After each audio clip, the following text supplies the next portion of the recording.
You're listening to the We Are Libertarians podcast network. Find all of our shows at wearelibertarians.com. Look around. You can find cars like these on AutoTrader, like that car riding your tail. Or if you're tailgating right now, all those cars doubling as kitchens and living rooms are on AutoTrader too. Are you working out and listening to this ad at the same time? Well, multitasking pro, cars like the ones in the gym parking lot are for sale on AutoTrader. New cars, used cars, electric cars, maybe even flying cars. Okay, no flying cars, but as soon as they get invented, they'll be on AutoTrader. Just you wait. AutoTrader. This episode is brought to you by Shopify. Do you have a point of sale system you can trust, or is it a real POS? You need Shopify for retail. From accepting payments to managing inventory, Shopify POS has everything you need to sell in person. Go to shopify.com/system, all lowercase, to take your retail business to the next level today. That's shopify.com/system. You're listening to the We Are Libertarians network. Find all of our shows at wearelibertarians.com. All right, let's get back to some boring subjects. Understand the risk to our country. Freedom brings people together. You're listening to the We Are Libertarians network. Learn more at wearelibertarians.com. Welcome to the program. My name is Chris Spangle. It's so good to have you here. We're going to review our predictions. You're not going to be able to tell Rhinehold shit after this. Review our predictions for 2020. Talk about what it all means. Talk about the voter fraud issue. Was this stolen from Donald Trump? We'll find out right after these words. Warning. This show is for adults, produced by semi-adults. So the language is sometimes strong and offensive. I don't know what I said. Welcome to We Are Libertarians, where our goal is to help you sound smarter while talking to your friends. We examine current events from a libertarian perspective while treating modern politics with all of the irreverence it deserves. There has been lie after lie. We toss out the screaming heads, put people before political parties, and give context to the news to make you think. Now, here's our host, a 15-year veteran of politics and media, Chris Spangle. Welcome to the program. It is so good to see you. We're going to be judicious with our time since Harry has to leave, but Harry is here. Harry, how are you today? Going good, going good. Oh, you sound so good.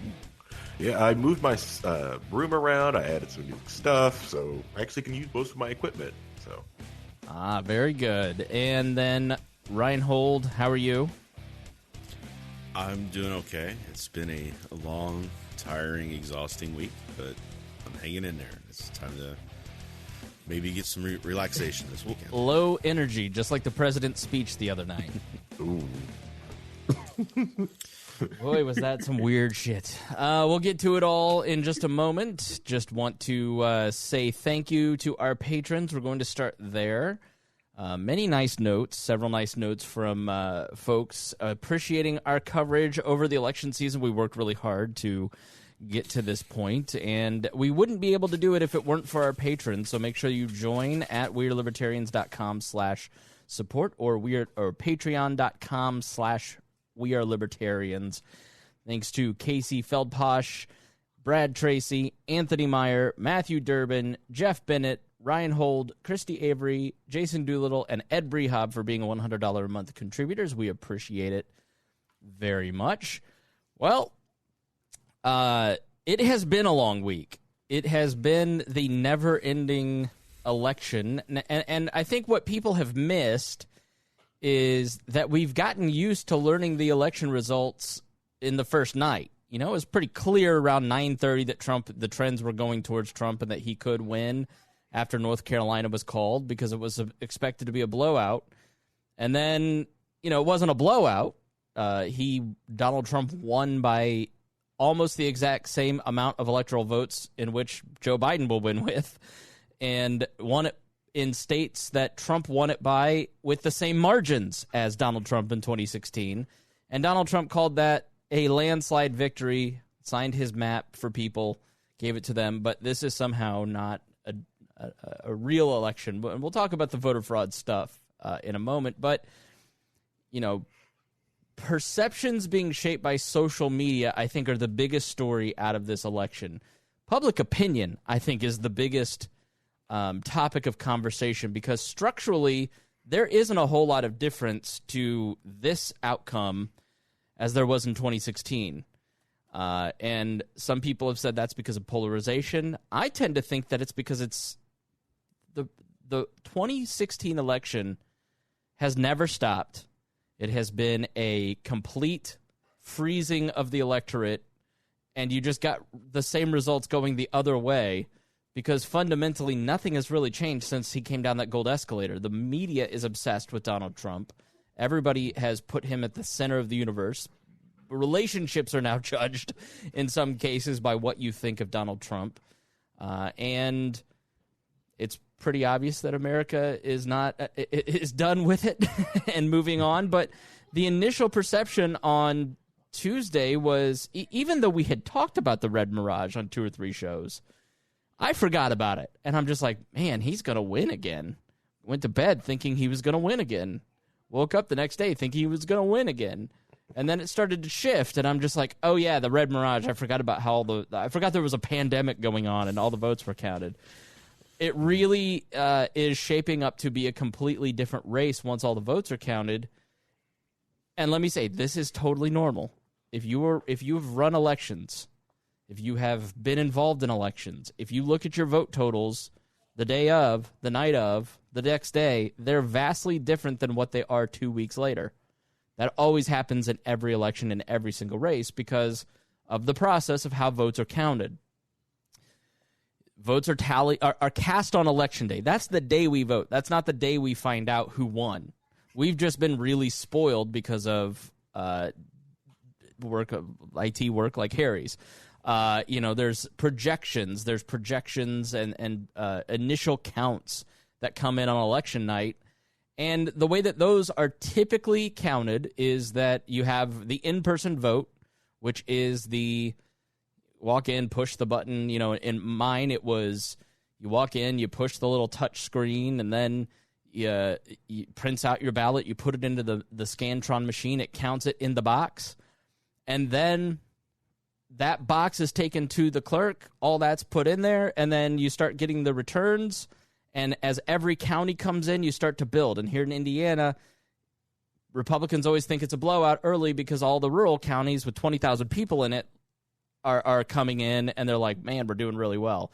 And then Marion and Lake County start coming in, where there's 1 million people in each. And all of a sudden, the races start to tighten, or they start to change. For instance, Don Rainwater, we thought was getting 12% in the Libertarian for Indiana governor race. He's now at about 14% because the numbers have totally changed. Now, absentee and mail-in ballots, those are counted initially by scanners. We talked about that on the voter fraud episode. If you listen to the 2 episodes about voter fraud and then also about what would happen if there was a tight presidential race, you didn't fall for a lot of the misinformation that was flying this past week. You were well-informed, and you're helping your friends not freak out on either side. So that initial tally comes through, and those are put into those projected results. And then there's always problems with those, and so those get checked by teams of judges. Republicans and Democrats stand over the ballot. There's cameras around. There's journalists that are overseeing it. There's international watchers that are watching all that stuff.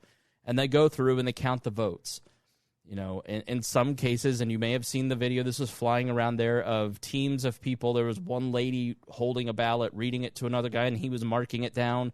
That's because they don't want to spoil the original ballot by marking that ballot. They're putting it into a machine by marking the other ballot so it can be counted in the machine. And then they do a second run on those, so they check the signatures.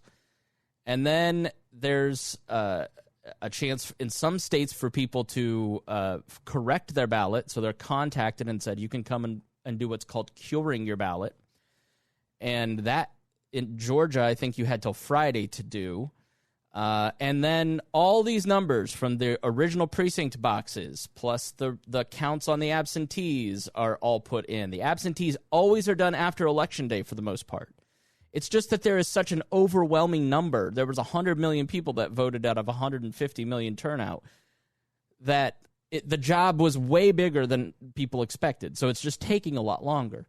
And then there's what's called the canvas, where people go through and they double check all the math of all that stuff. So things like in Michigan, where you saw Joe Biden got a mysterious 138,000 different votes, and it's different on the election website, division website, than it is on Google.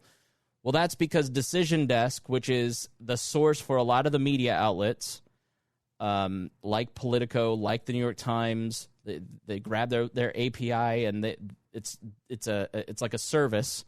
Like Apple Podcasts is the API for podcast directories for like Downcast. Decision Desk made a typo, because typos happen all the time in all of these instances, and then they have to get corrected through the canvas. So numbers get readjusted all the time. So if you understand this process, and I understand it because I worked as a journalist and as a party official for a decade. I was a part of 2 recounts. The way that a recount works is they take all those ballots, the initial scan of the ballots, that they go, all right, all these ballots are good. And it's usually like 99% of the ballots are good. And then there's the problem 1%, and you have to determine what's the intent of the voter.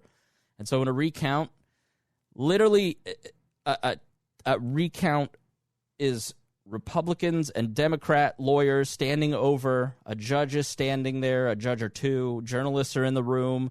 It's literally a room full of people standing over a ballot, arguing over whether or not this is a valid ballot. Did they intend to vote for Donald Trump or Joe Biden? Because this person didn't cross their T's, so obviously the signature doesn't match. You need to throw this ballot out. And then when it's the opposite party's ballot, they switch teams and start yelling at each other. I was involved in a recount that was my candidate won by 14 votes and my candidate won by 3 votes. That's when recounts get really close. Recounts are not going to change 1,000 votes. In Scott Walker's Wisconsin race, for instance, 100 votes flipped. Both times there were close recounts there. I think it was like 800 votes flipped in the Minnesota Senate when Al Franken and Norm Coleman squared off. So when you've got a gap, and the closest gap, I think the last one I saw was Georgia, and it was like 8,000 votes, there's no way that's going to flip. And so, watching these elections, seeing how this works, being a part of the process, serving, I was the Help America Vote Act Libertarian Party representative on a state commission, and we were using federal money to purchase voting machines and learning how voting machines are secure and safe and how all this stuff works. I watch some of this stuff and I just go, this is like the Covington kids. People are saying stuff and they don't know what they're talking about. They're just sharing whatever. And it's like, the ballots in the cooler, and then the cooler turns out to be camera equipment, and like it just takes off and runs. It's been really crazy. And so this is the one time, Rhinehold, where public opinion about stuff just doesn't match how the process works. And if people understood the process, it would be a lot cleaner. I had an argument with somebody just yesterday who's like accusing me of gaslighting him because I'm explaining that video where they're marking the ballots, that he just says that's not normal. That doesn't happen every election. I'm like, yes, it does. You go ask anybody who's worked these elections. This is how the process works. And he just will not accept it. That's the crazy thing about it, is that if this were all a giant conspiracy, you can join the conspiracy. You can literally go down to Allegheny County right now and watch the ballots being counted in Allegheny County. You can call your local county clerk and join the conspiracy. You can watch the live stream of your local county on the vote counts. Like, libertarians, we are very suspicious of government, and we need to be. There are times, though, where that gets in the way of facts, and your gut feelings start to influence facts, and there is no... So a great example of this was Donald Trump's task force, where he said that his election was stolen.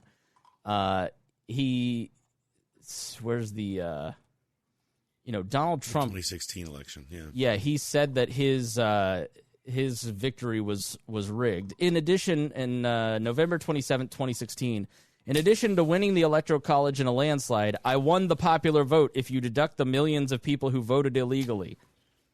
Well, so he starts this commission to prove that it was that he was defrauded, and in August 3rd, 2018, his commission had to disband because they couldn't find any fraud in the 2016 election. There was the Heritage Foundation, which is a conservative think tank that we talked about in the voter fraud episode. They have 2 programs that they started. One lasted 20 years, they tried to prove voter fraud existed in a systemic way, and they found nothing. They couldn't find it.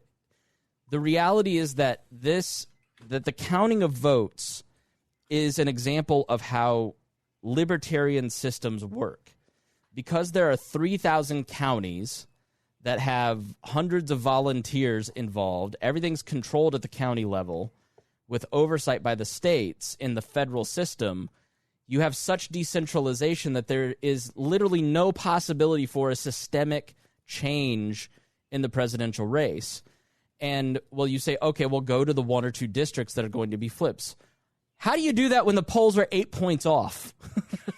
Right? Like, how do you know what district? It's Hayek's knowledge problem. It's the coordination problem. You cannot centrally plan the rigging of a national election in America because of decentralization.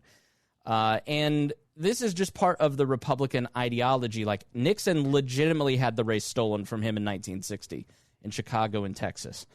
And so Nixon and Pat Buchanan turned voter fraud into a vendetta in the Republican Party. And over that 60 years, they've corrected those problems. And so because of the stolen election in 60, the system is vastly different than it was 60 years ago and much more secure. And you have things like voter ID. But the public opinion, the talking points, that stuff still exists, but it's disconnected with the way that things actually operate now.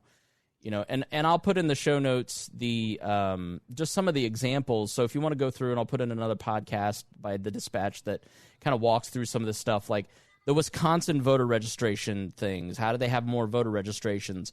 Well, that particular one was voter registrations from the 2018 elections. And Wisconsin has same-day voter registration. So you can walk in to vote and register the same day. They literally, the state election division had no idea how many people registered to vote, which is a problem in and of itself, but that's a systemic thing. So there are things like the video that that Uday Nkuse tweeted out, 80 ballots burned in the video above. Well, those were fake ballots. They weren't real.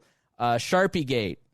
On October 24th, Maricopa County put out this video. Hey, everyone. Fill the ballot here.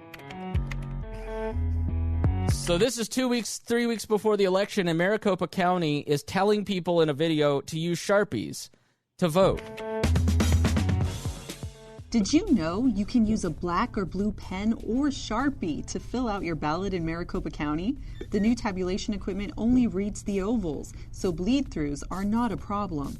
The new ballot style also has off-centered columns that don't allow for bleed-throughs to fill out ovals on the other side of the ballot. Okay, so what kind of conspiracy tells you that you can use the Sharpie before? And so one person tweets out that they're getting Sharpies and the Biden people are getting pens, and that's how they're throwing the ballots out, and that's taken as gospel when that's not the case. There was the Wisconsin votes that everybody's seen the chart at this point where it ticks up. Well, if you and this is kind of mean, but I'm going to show it anyways, just for the sake of kind of showing people this common misinformation or intentional disinformation, depending. Just so you know, like the Wisconsin spike. What happens in a lot of these states are little tick-ups as bigger counties come in. And so you have a steady, constant stream of, I'm going to remove this. So You have a constant stream of ballots being added, Rhinehold. So as these bigger counties come in, to upload the results, you have to stop the counting. And so counties, to save time, will just drop batches like they're doing in Nevada. And so you have this big tick up every time. And the bigger the county, the urban areas, the bigger the jump. And guess what? Those are going 70, 80% of the time with Joe Biden. And if you look at the particular chart that everybody is freaking out about in Wisconsin, there's a 70% jump for right here for Biden, and then Trump paces him at about 30% of the way, right? But when you drill down, you see that jump happens all the time. It happens consistently. It's just that particular Wisconsin jump was selectively cropped to make it seem nefarious. So there isn't one instance that I can find of something happening that isn't easily explainable. The one thing that has sticking power that needs to be investigated is happening in Pennsylvania, which everybody's talking about. Things like ballots that don't have voter signatures, or these ballots that came in past the election deadline that need to be segregated. The Supreme Court got involved in some of that. But the rest of the stuff where you find these little cherry-picked instances of problems, that happens all the time. Again, 3,000 counties, dozens of precincts, each county, hundreds of thousands of volunteers engaged in the election process on a single day. You're going to have problems. And so there is a remedy for that, and that is tossing ballots. In the primaries, there were 500,000 ballots that were rejected in the primaries. And that's because there's a remedy for nonsense, for errors, for all of it. So again, that decentralized process means that there will be errors because there isn't, it's humans, right? And there are going to be people with bad intent, and those people get arrested every single year. There's an instance in an election where somebody gets arrested for intent to commit voter fraud, but we cannot go around assigning intent to what can be explained to just error or humans, Harry. Yeah, correct. Especially with the season of COVID, like there's going to be some arrest of some people either voting in a district they moved out of because they left because they went to their parents' house in COVID and they voted either there or back in their spot. That's probably going to happen. But those are going to be very small percentages in the tick points. And those are going to be people who, oops, I'm sorry, I messed up. You know, right. It almost probably would have happened to me this year if I didn't really, get out to have to redo my license, because technically I was registered to vote in one county, then I moved during all this crap. So right, people are talking. Derek writes, Veritas has one story about a postal worker that overheard a discussion about backdating late ballots, and that's their big proof. Well, that's pretty flimsy. There's flimsy proof of all of this stuff, and so you cannot let your natural biases overtake and draw conclusions on information until you've looked into it. I learned my lesson with the Covington kids, and just assuming that kid was a Trump supporter. I'm going to hang back. I'm going to wait. I'm going to do my research. And that's a big part of why this show is totally different, is because of the Covington kids. And a lot of this stuff, for the people who constantly are complaining about the veracity of the mainstream press, the right-wing press did exactly what Donald Trump wanted them to do. This entire process was outlined. It was so obvious that we did a show about it over 3 weeks ago. So if you're in elections and you understand how elections work like those around Donald Trump do, with the pandemic there's going to be a lot of mail-in ballots. That there's always going to be little cherry-picked pieces of problems. That your people are conspiratorial, and there are networks to push this information and have it validated by the right-wing press and right-wing blogs. That this is going to be a slow build from Donald Trump winning to the blue mirage. Campaigns have massive amounts of data to see where trends are at. And it was obvious 2 months ago that mail-in ballots were going to be largely blue because Democrats take the pandemic much more seriously than Republicans do. So he started deleveraging mail-in ballots, saying they were a fraud, to build the case that Democratic votes shouldn't be counted. And so he told us that he was going to create this period between December 18th, when the electors are selected, and Election Day, the interregnum, of fog, of confusion, of fraud, of it's all stolen from me. And I, for the life of me, can't understand how people fell for something that was so clearly articulated by the president. You tell me. I don't. I get being suspicious, but at the same time, your suspicions need to be backed up by proof. And even Lindsey Graham, who has subjugated himself to this president like few other Republicans have, has said to the president, "Put up or shut up." Like there was one court case where the guy went before the judge. Mm-hmm. And it was the one where the ballot in Pennsylvania, where ballot observers were not allowed in. Right. And so you saw the pizza boxes in Michigan being put up on the windows, right? So the pizza boxes, that's because there were a lot of cameras starting to build, and we have secret ballots. And so they didn't want the cameras. And that happens in the two recounts that I was a part of. In the place that recounts are done, in the room, it's a secure room, and then there are curtains that are drawn at certain points, so people don't see the ballots. But the people who are in on counts have gone through security clearances or are volunteers who have been a part of the process. They're not just Joe Public. You know, it's like surgery. You're not just allowed to walk in, but you can sit up in the gallery.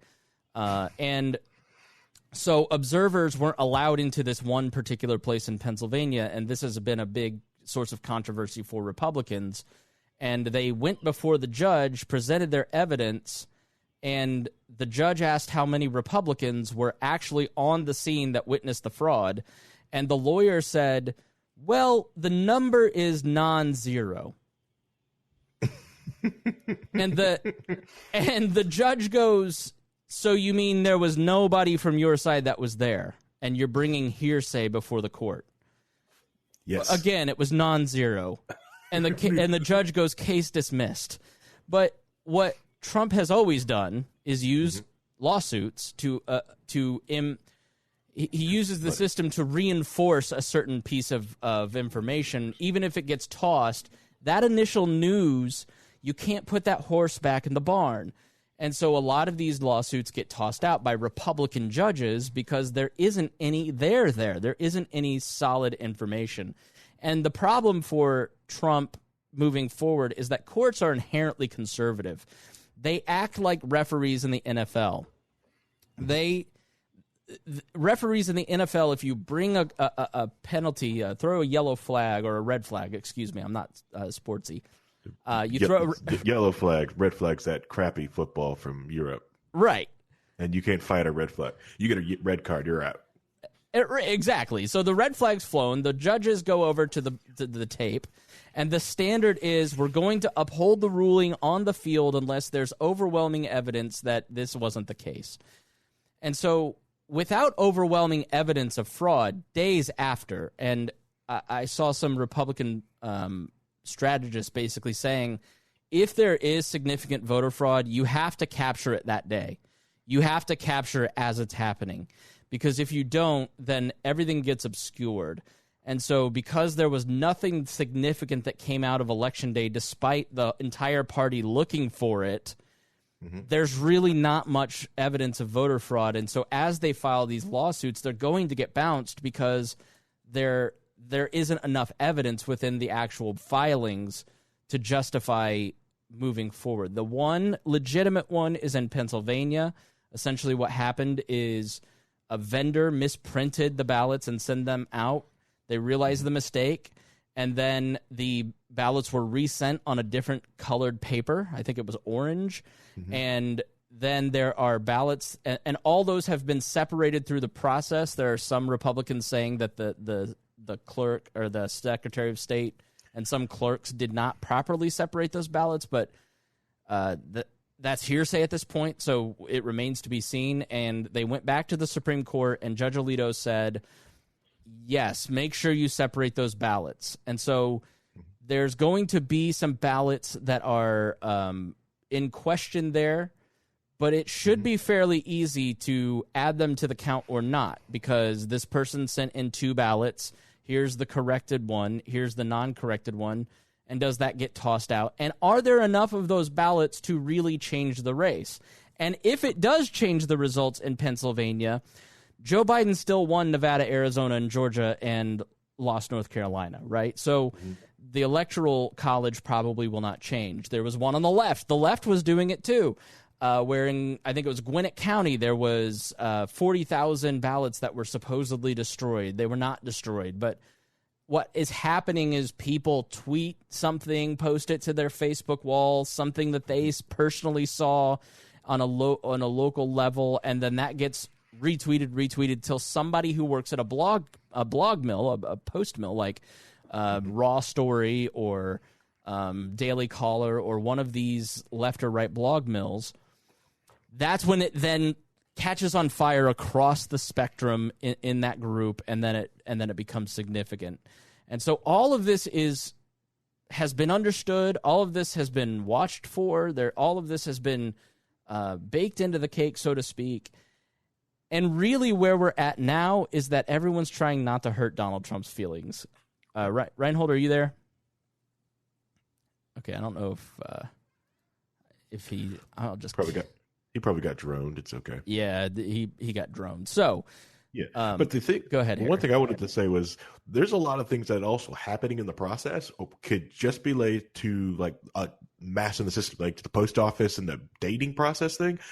That is an influx of mail at a time when the post office isn't meant to have that mail. They don't have all the temporary workers as they usually have. Yeah, they can they ramp up during their busy season to do Christmas packages, but they bring a lot of people in to help them do that. This voting season, they saw a lot of those mail-in ballots coming in, and that ramp up was there in a lot of areas, but it's kind of hard to judge for because you didn't know. So were ballots probably posted a day prior? Yeah, because they probably received them, but they probably couldn't process them all in time. Yeah, things like that happen in warehouses. Sorry.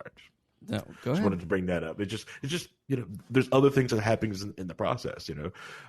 It's that no one else is understanding the human element. It's why in a lot of everyone's job, they try to automate things. They don't automate things to get out of doing a bunch of work or try to eliminate jobs. It's more of you eliminate the human element out of it, the easier it is to wipe out the mistakes. So if you have this one kernel of truth, which is the other ballot, and that everything just pulls from that truth, it's easier to keep everything straight instead of just writing down it each time. It stops the errors. Well, there's no one system, so there are industry standards. Right. My ballot in my county was different than the way you voted. I mean, did you vote? It was something like easy vote. I can see if I can find the picture of how it all looked. How did you vote? The small town that I live in, it was still, they printed it out right there on the spot. I had to walk into the community center, and I was giving a pen, not a Sharpie. Okay. Right. And we just went to the thing. You just filled in a little Scantron oval, and they put it in the machine. I didn't get to use the fancy machine, the fancy push button. Yeah, we used to do that. Now we do this, and so here is my ballot for all you people who think that I'm some secret Biden supporter. I voted for Joe Jorgensen, and I voted for Donald Rainwater, and I voted for a Republican for Attorney General. He's the one who appointed me to that statewide commission. I've got to stay loyal, and he's going to be better. He will be much better on COVID lockdowns and not locking us down than the Democrat. So you go in and you do this little touch screen thingy, and you select your candidates. Then it has you verify your selections, and then you go through. And again, here 3 more Republican votes and a no vote. Democrat votes, all that. And then it prints out this piece. You can all watch all this on YouTube if you want to see it. And, voted for none of the judges. And I always vote against the party in power. So for county, it's always Republicans. For local township boards, Democrats. And then you print this out, and then this piece of paper goes in. But my point is that there's tons of different voting systems. There are industry standards and standardized election laws, but that decentralization is a really good thing. And that keeps us safer in terms of our vote. And safe votes are really important. And getting the counts right are really important, because the end result is the ability to point the gun of government at the other guy's head, at somebody's head. And so you better get it right and better keep it safe. And the more you centralize it, the more it is easy to be tampered with.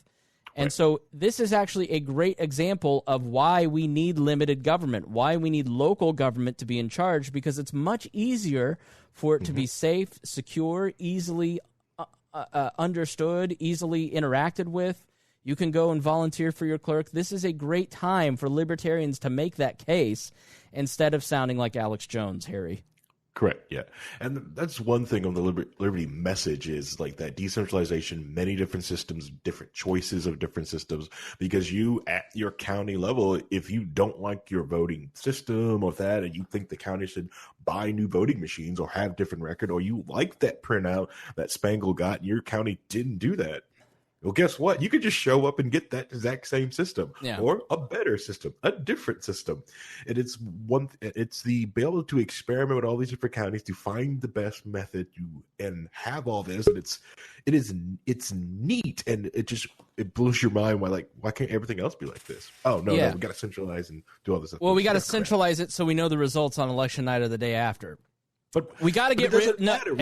We got to get rid of the McDonald's mentality. You don't need it today. Have some patience. Delayed gratification is a good thing for society. Calm down. You're going to make everything less secure if it takes longer to count this stuff.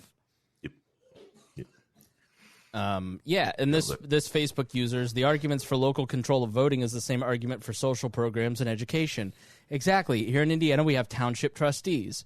They give short-term assistance funded by the taxpayers, and in a county of 500,000 people here in the state, 900 people in 2010 asked for assistance, and 200 people got it. Because the township trustee is able to drive over and go, yes, this person needs their light bill paid. Yes, this person is out of work, and they legitimately need this assistance or that assistance. It's highly personalized. And then the help is cut off. It's not a long-term program, but it is a short-term piece of localized welfare. And it's hard to game the system because they walk in and they go, well, you have a brand new car, a brand new TV, start selling some stuff. You don't get any taxpayer money. And that's much different than the bureaucracy of federalized welfare or even state welfare, where the further away from the citizen the interaction of government between the government and the citizen, the more corruption there is, the less effective it is, the harder it is to change. Local control of government and anything that it does is good. And if you live in a township that you think is too free with your money, you can move to a state that has no townships, or you can move to the township over, or you can run for township trustee and try to change that system. And it's easy because you can knock on every door in a trustee's race. You can talk to every single voter in your trustee's race. You can't get a meeting with Representative Andre Carson. So local control is really where we need to go, and we need to, the system's too big. It has to break apart. We'll talk about nullification at some point. Final thoughts on voter fraud before we move on to the next thing. If you're really into debunking all this stuff, check out the links in the show notes. Rhinehold, your thoughts? Yeah, I think there's a lot of just wild accusations because people want that to be what's going on because they can't find any other way to explain how they are losing. Mm-hmm. So it must be fraud. They're stealing it from us, And it's adopting It's adopting the psychology of the person at the top of the movement. It's very culty when you have no evidence and he tells you everyone else is lying and you just believe it in the face of all available evidence. That's cultish behavior. Yeah, and he primed it 2 months ago. He was saying that the only way I can lose is if they steal it from me, if they cheat. And that's why you shouldn't be doing mail-in ballots, because they're going to cheat. Right. It's like there's no evidence anywhere of it. And every instance that's come up is just like, oh, well, that's this.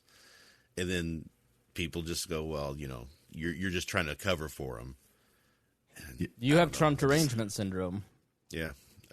Show me the proof. That's all. I had somebody saying that, well, the FEC, somebody told me the FEC was coming out and saying that they're going to investigate. And I'm like, well, first of all, the FEC can't do anything because they don't have a quorum, because Donald Trump wouldn't fill the stinking vacancies that were on the court anyway, or on that commission. So they have no power. And if they are saying this, show me any link of any evidence of anybody in the FEC saying anything. And I just get silence because they can't show it to me, because they've heard it from a rumor from somebody else who heard it from somebody else who invented it. Yeah, well, listen, a big part of the reason that this vote is taking so long is because Republicans. Why is Michigan waiting? This is a Michigan newspaper. Why is Michigan waiting? State law bars early counting of absentee votes.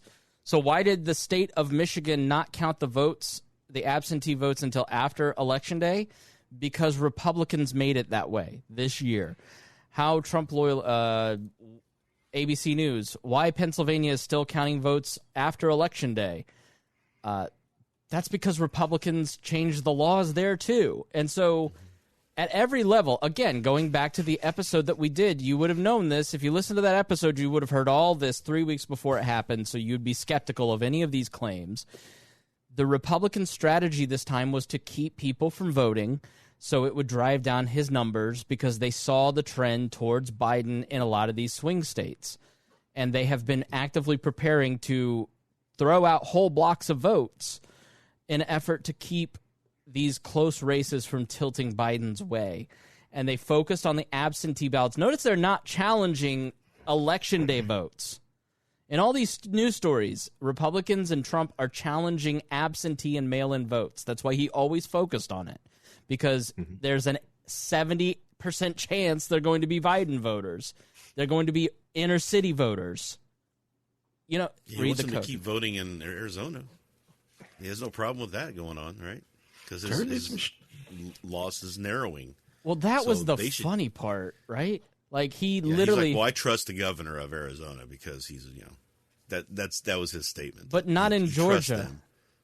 Yeah, no, Georgia, not them, not Philadelphia. And what's funny is that the laws to allow like certain absentee ballots and have a more open process on mail-in ballots was a deal that the Republicans made in order to get rid of straight ticket voting in Pennsylvania. Yeah, right? So they wanted it gone, and the Democrats said, well, okay, we'll get rid of it, but we want to have, this mail-in voting laws changed, so they revamped the system, and that was the deal that they made. Yeah, so here is this is in Michigan and Maricopa County.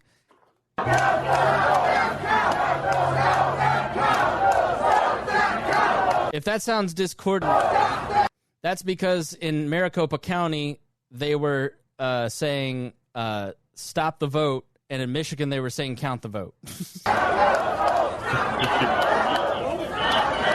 So the president's official strategy, per his campaign a couple days ago, was the count must continue in Arizona, and it must stop in Pennsylvania. It must continue in Nevada, but it must stop in Georgia. Well, I mean, it just becomes hard to take a lot of this seriously when it's so nakedly obvious that, but Hillary didn't accept the election. Stacey Abrams didn't accept the election. It's a lot different when you've lost and you're not in power and you're salty about losing.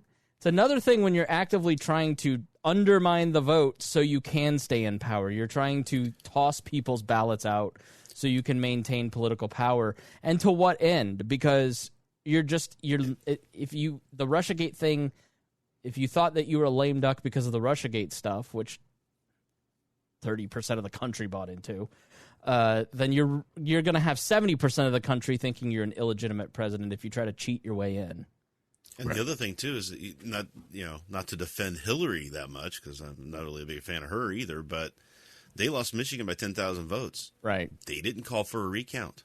They lost Wisconsin by 20,000 votes. They didn't call for a recount. Jill Stein did in Wisconsin, but Hillary camps didn't. They just said, okay, we accept the vote. So let's, Harry, any final thoughts on this issue? I think the only way we could probably, if there was any voter, mass voter fraud that actually did swing this election, has to come down to like a big theory that gets kind of brought around, which is come down to a standalone complex. Many individual Biden supporters are somehow all not working together, but all trying to swing the votes for Biden, but none of them are working together. So it does it in very small ways. See, that's where you put the tinfoil hat on. That's the only way it could probably work, but that's about it. And also, if you think Rhinehold had Trump derangement syndrome, because he did, just wait till he just roasts Biden for the next 4 years. It's going to be even better.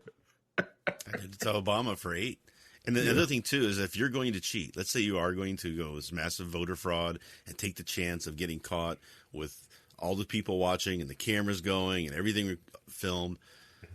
If you're going to do it, why not do it in a way that you matched the polling and win by a larger amount, a safer amount?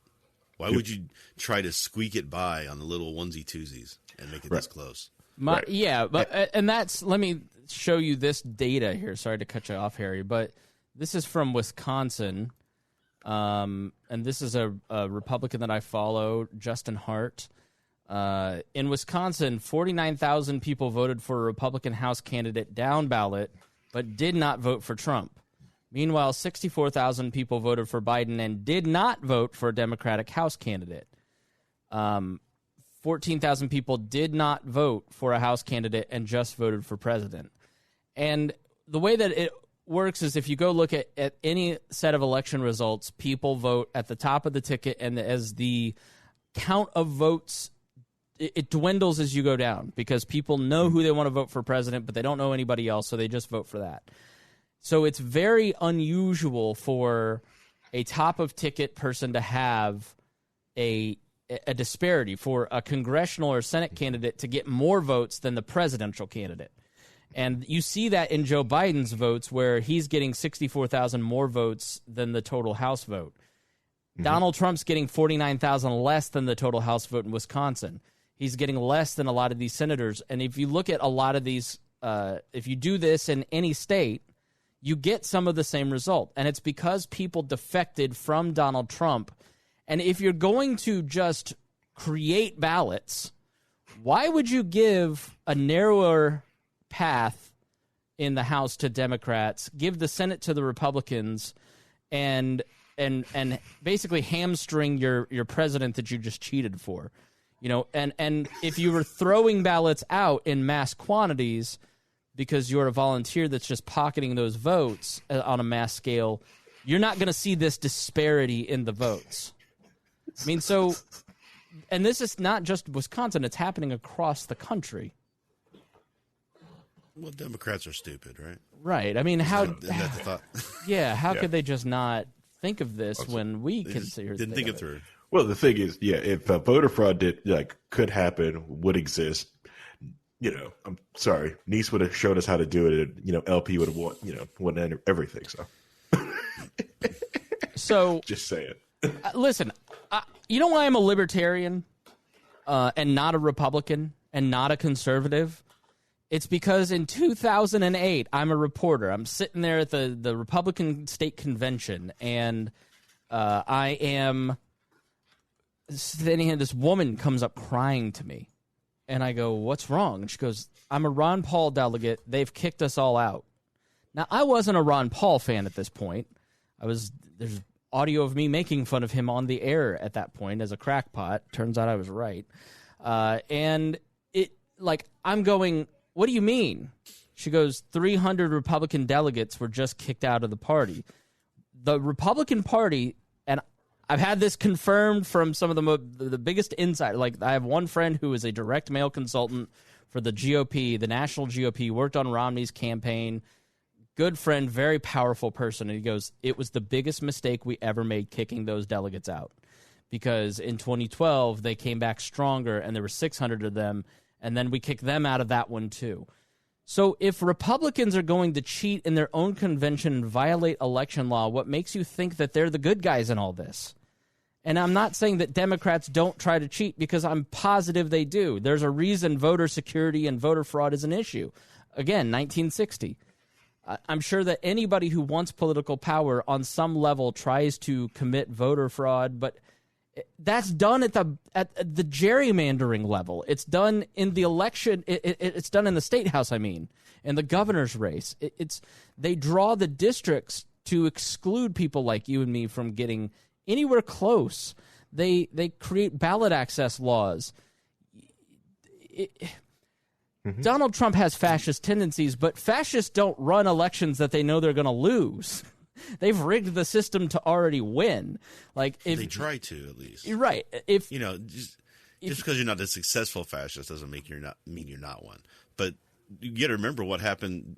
You understand what happened with Judge Sullivan and DeJoy for the Postal Service is that Sullivan gave him an order to go sweep the post offices to find any votes and get them into the system and postmarked before Election Day.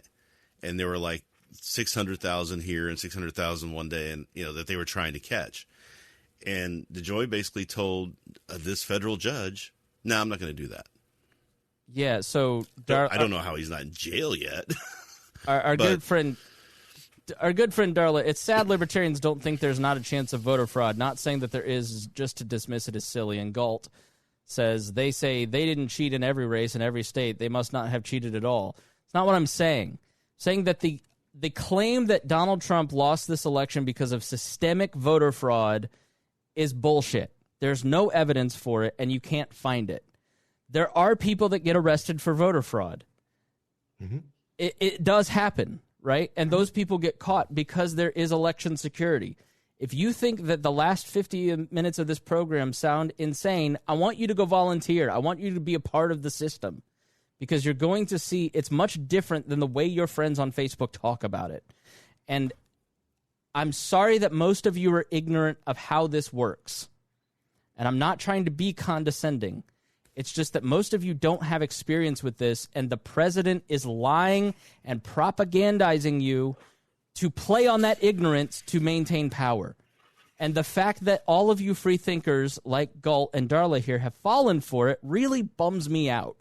Because the evidence, if you go look for it for systemic voter fraud on a mass scale that could overturn a presidential election, Republicans have been trying to find this evidence forever. It doesn't exist. The president was in power and couldn't find it with his election commission.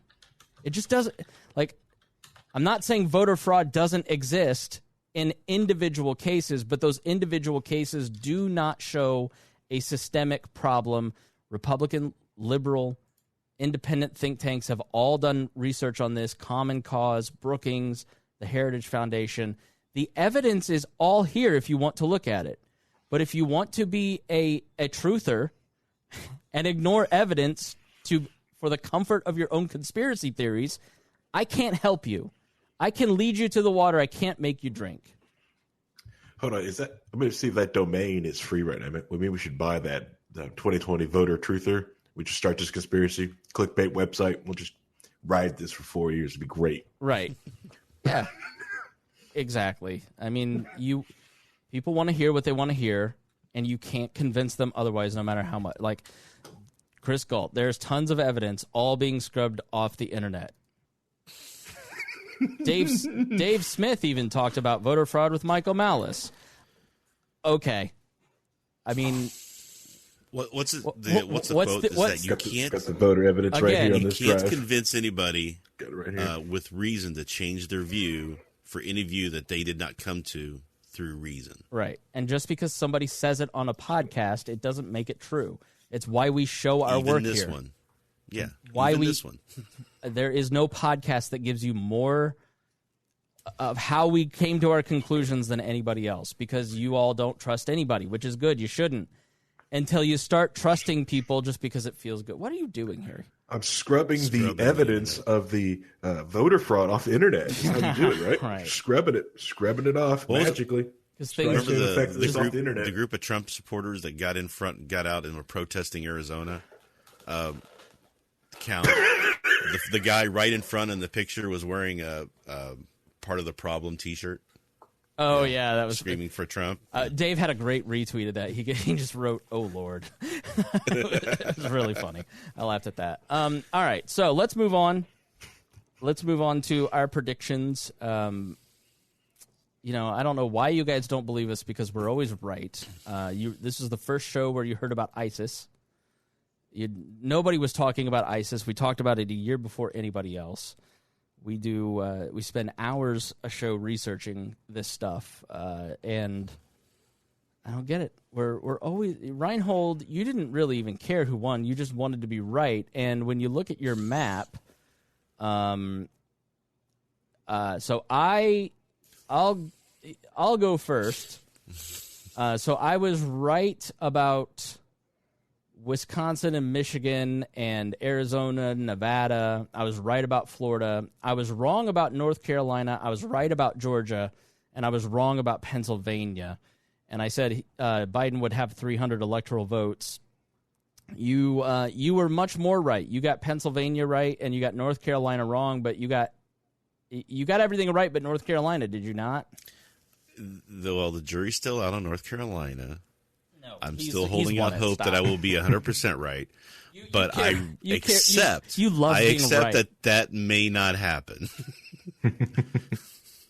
Yeah. So, and all the Lions guys were like, "You can't believe the polls, brosif," and we're like, "It's Wednesday morning. Give it a week," because we ended up being a lot more right than they were. I will say this about that.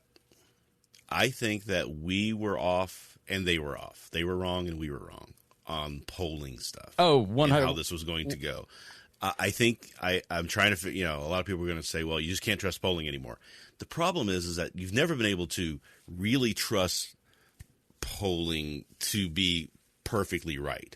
There's always things. If you go back and look at the history of polling for the presidential elections, the anomalies of this year and 2016 are normal. For the most part, we had some good decades in the 60s and 70s, maybe, where we were a lot more on point. But polling is hard because you don't know what the turnout's going to be. And this year was so indicative of that. There was so much turnout this year that nobody even possibly anticipated. Trump did an amazing job getting his people out.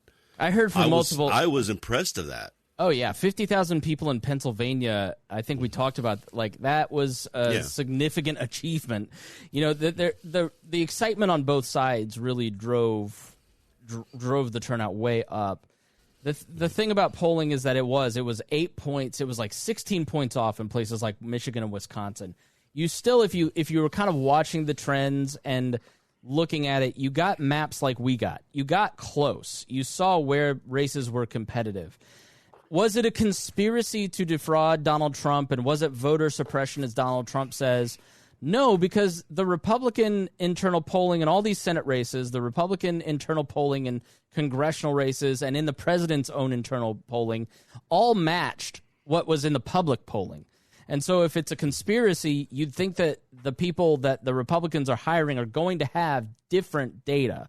It's just that it's groupthink. It's that when an industry has decided this is how you do things, people travel together kind of in that fellow traveler style of doing things the same way, and you don't want to be the outlier because if you're Ann Selzer showing up with a poll in Iowa that's 24 points different than the poll that's in Minnesota, you're going to be called your poll's just wrong. You're just wrong. Like everybody did to her after she released that Iowa poll a couple days before the election. Well, it turns out she was really right. But most people don't want to be outliers within their own industry. They don't want to be made fun of like Trafalgar and Rasmussen are made fun of. Trafalgar and Rasmussen were more right in some of these trends in 2016 than they were wrong. It's just everybody looked at them and said, well, you're just Republicans, which they are. They're Republican polling firms. So if you looked at the polls, you got a general sense of the trend of where things were going. But like everything else, this needs to be a single piece of data as you're analyzing something. It can't be the only piece of data. When you look at Pennsylvania and you look at the turnout at some of these rallies, that like people want to dismiss that and say, oh, well, it doesn't matter that Biden is getting 6 people or no people and Trump is getting 50,000. Like that should have some effect. But you also have to look at all these different factors, like the money factor, the excitement for donating. Like some of these races, like over 100 million in the South Carolina race, the 90 million in the Kentucky race for the Democrats, the 97% registered in Austin, Texas, in Democratic areas. But then you started to see registrations, like we talked about in the last episode, in Pennsylvania. You have to look at all these various little factors to try and make determinations. If you just look at the polls and go, Biden's going to win, that's where we got it wrong, was thinking that it would be it's not that it wasn't a blowout. Like, it's a pretty significant margin. Like, if you look at hold on, add to stream. Right now, when you look at the gaps in some of these other races, for instance, in 2016, I wish I'd pulled up the right thing, but I'll find the differences on a better website. But when you look at historical presidential records, the difference between, percentages, Joe Biden's not going to have that much of a difference in percentage between Barack Obama and more than George Bush. He's going to have the same amount, essentially, of electoral votes as Donald Trump. Like, everybody's perception on that first night is not holding up days later once you start counting all of these absentee ballots. Anybody can talk now. I paused to let you talk. I thought you were looking for something, but a radio show. Sorry. Yeah. We're professionals here. We've got to be on it. Mm-hmm. No, I don't know. There were some trends lines that I was seeing that were kind of yelling, "Hey, you got to look at this," but I didn't get them. And interpreted the right way, exactly right at the end, right? So there were a lot of new registrations coming in for the GOP. The GOP was doing a great job of getting out new registrations. Mm-hmm. But the Democrats were doing it too. And you can't poll that. You can't really judge based off that. And when you've got a lot of new variants going on in the election, like this one had, polling becomes less accurate. There's just no way you can capture it all, right? So that's people have this mindset that the polls were wrong. Well, the polls told us a lot of information, but you can't rely on them to be the single source. If that were the case, we would just take the polls and we wouldn't have the vote, right? So the vote's always going to be off. I mean, like I was doing some research for something I'm putting together, and it was like it's like the history of polling. And there were like 12, 14-point swings back in the 40s and stuff that people were in the presidential races. The polling was just off that much because they hadn't refined a lot of things. So it's always taking what's going on. What did we do wrong last time? Let's fix it. 2018 polling was really dead on. It was really pretty good. Other than Florida. Yeah. But 2016 was bad. And then 2020 is bad. So how is that? People have to go and look at that, and so you should never like say, well, the poll says this, therefore that's the way it's going to be, because that's never going to happen, because they're never right that well, not that right. It's impossible in this day and age with the phone with nobody, like the polls 30 years ago when people had landlines. You could get you had better ways to reach people. It's just not it's not the same now. If you look at the percentages. Biden's going to have around 50 to 51%. Barack Obama had 52.9, 45 for John McCain. You go back to 2004, George Bush won by 50.7. Kerry had 48.3. That's pretty close to what it's going to be. It felt like a very close election, but election day, it was not close. It didn't feel close, and it's the same result as now. It's just that it feels close because it took a week. Right. Barack Obama had 51.1% in 2012, 47.2%. And that, again, that's kind of around where Joe Biden is at. It's sort of it's just a weird thing where it feels way different in terms of a result because of how long it took. And so if the polls show you a snapshot of 2 weeks before, which is where, like, if you look at a poll, and this is another thing to keep in mind because we talked about this. I wrote about this at chrisspangle.com, which you should go check out. How can Donald Trump win? Because Donald Trump stopped the bleeding on that second debate. I wrote about this. So after that second debate, he stopped that bleeding and he really started to drill in on his message. In some respects, his surrogates started to do a better job. I guess he focused on Fauci and some of this other dumb stuff, but his surrogates started to focus on the socialism. They started to focus on the tax stuff. They started to focus on all the ways that Joe Biden will be a bad president. And that tightened the poll. So if you take a poll 2 weeks before Election Day, when you take a poll, there's a 1 to 2 week period, about a 10-day period where they're calling people, trying to reach people. You're doing it in mid-October before the second debate, and then you still have 2 weeks to go for Election Day. The poll gets tabulated and put out a week before the election. Well, you're 2 weeks old. And if Trump...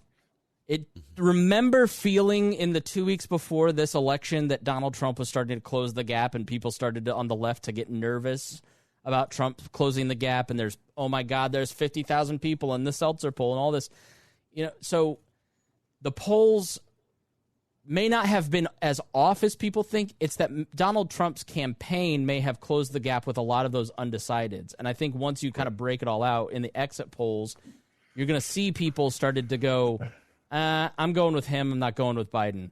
And I also think, not for nothing, the fact that Joe Biden looks so frail and the fact that Joe Biden, there's like a lizard brain thing to it, right? Like, I don't like Donald Trump, but there's something about Joe Biden. How often do you see your Facebook friends say, I just don't, he's kind of old and I don't want Kamala Harris. Like, Donald Trump's out there barnstorming the country. So some of that stuff can have an effect too. So you always have to remember a poll is a snapshot of a period of time, and things can wildly change between the time the poll is taken and the time the poll is even released. So again, it's all just a data point. And even that polling, if you were watching it the 2 or 3 days before the election, you were starting to see Trump's numbers rising, right? And that was kind of indicative of people starting to make their decision and switch over. But that was a couple weeks, like you said, a week or two out when they were actually getting polled for that.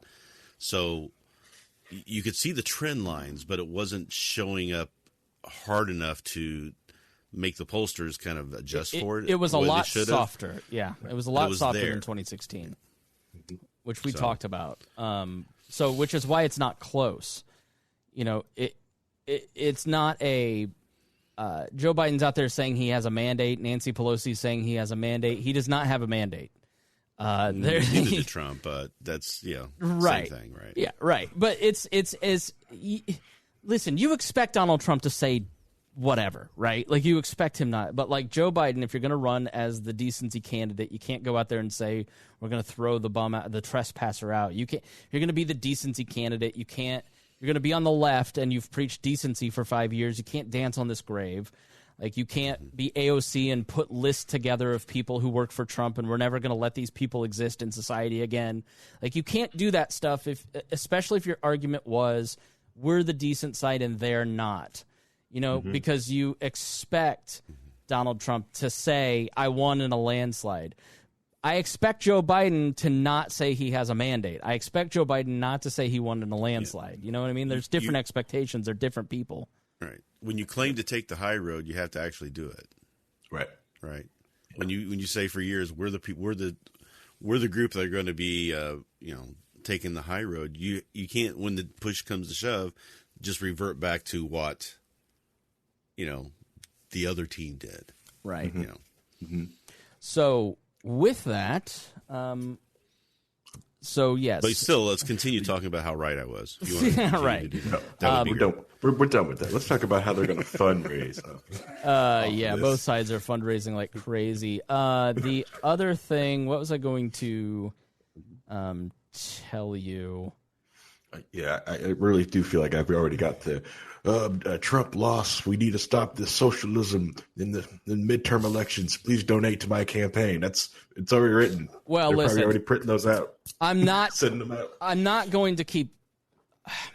I keep lists. I'm petty like AOC, and I just want you to know, if in the process of doing analysis, in the way that we do this show, Darla Galt, if you have told me or Rhinehold that we have Trump derangement syndrome, for the next 4 years, I will be commenting on your things.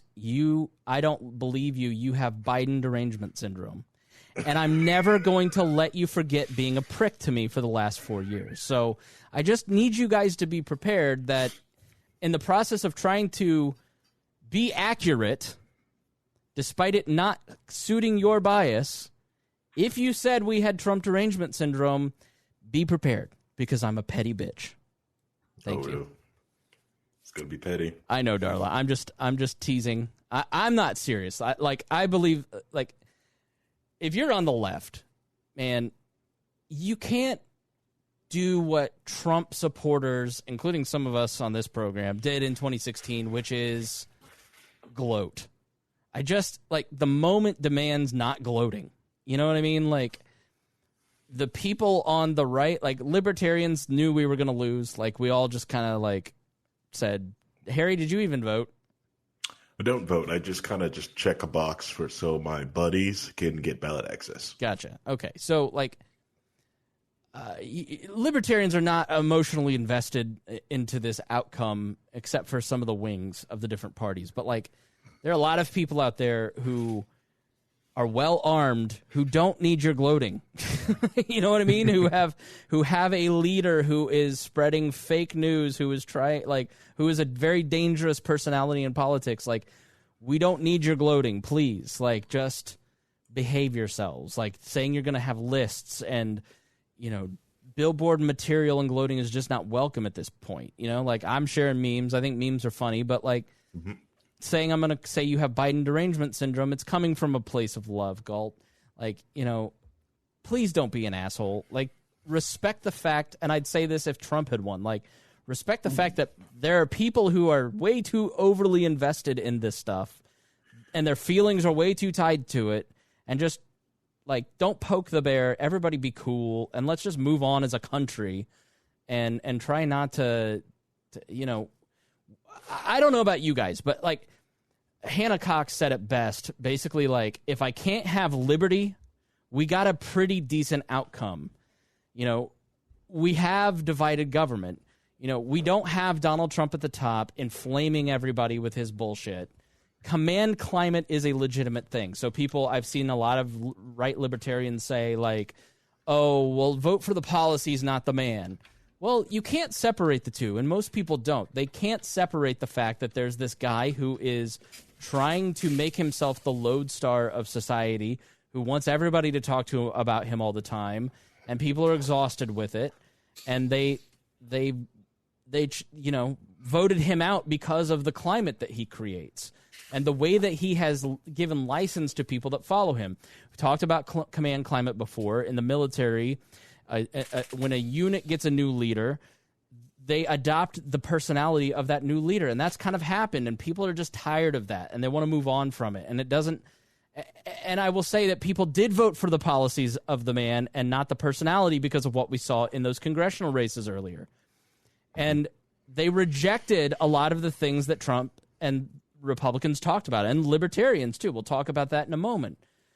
But there is no fraud here. It's just that people don't like this guy, and he ran a crappy campaign, which we have articulated through all of this, and the blame is squarely on him.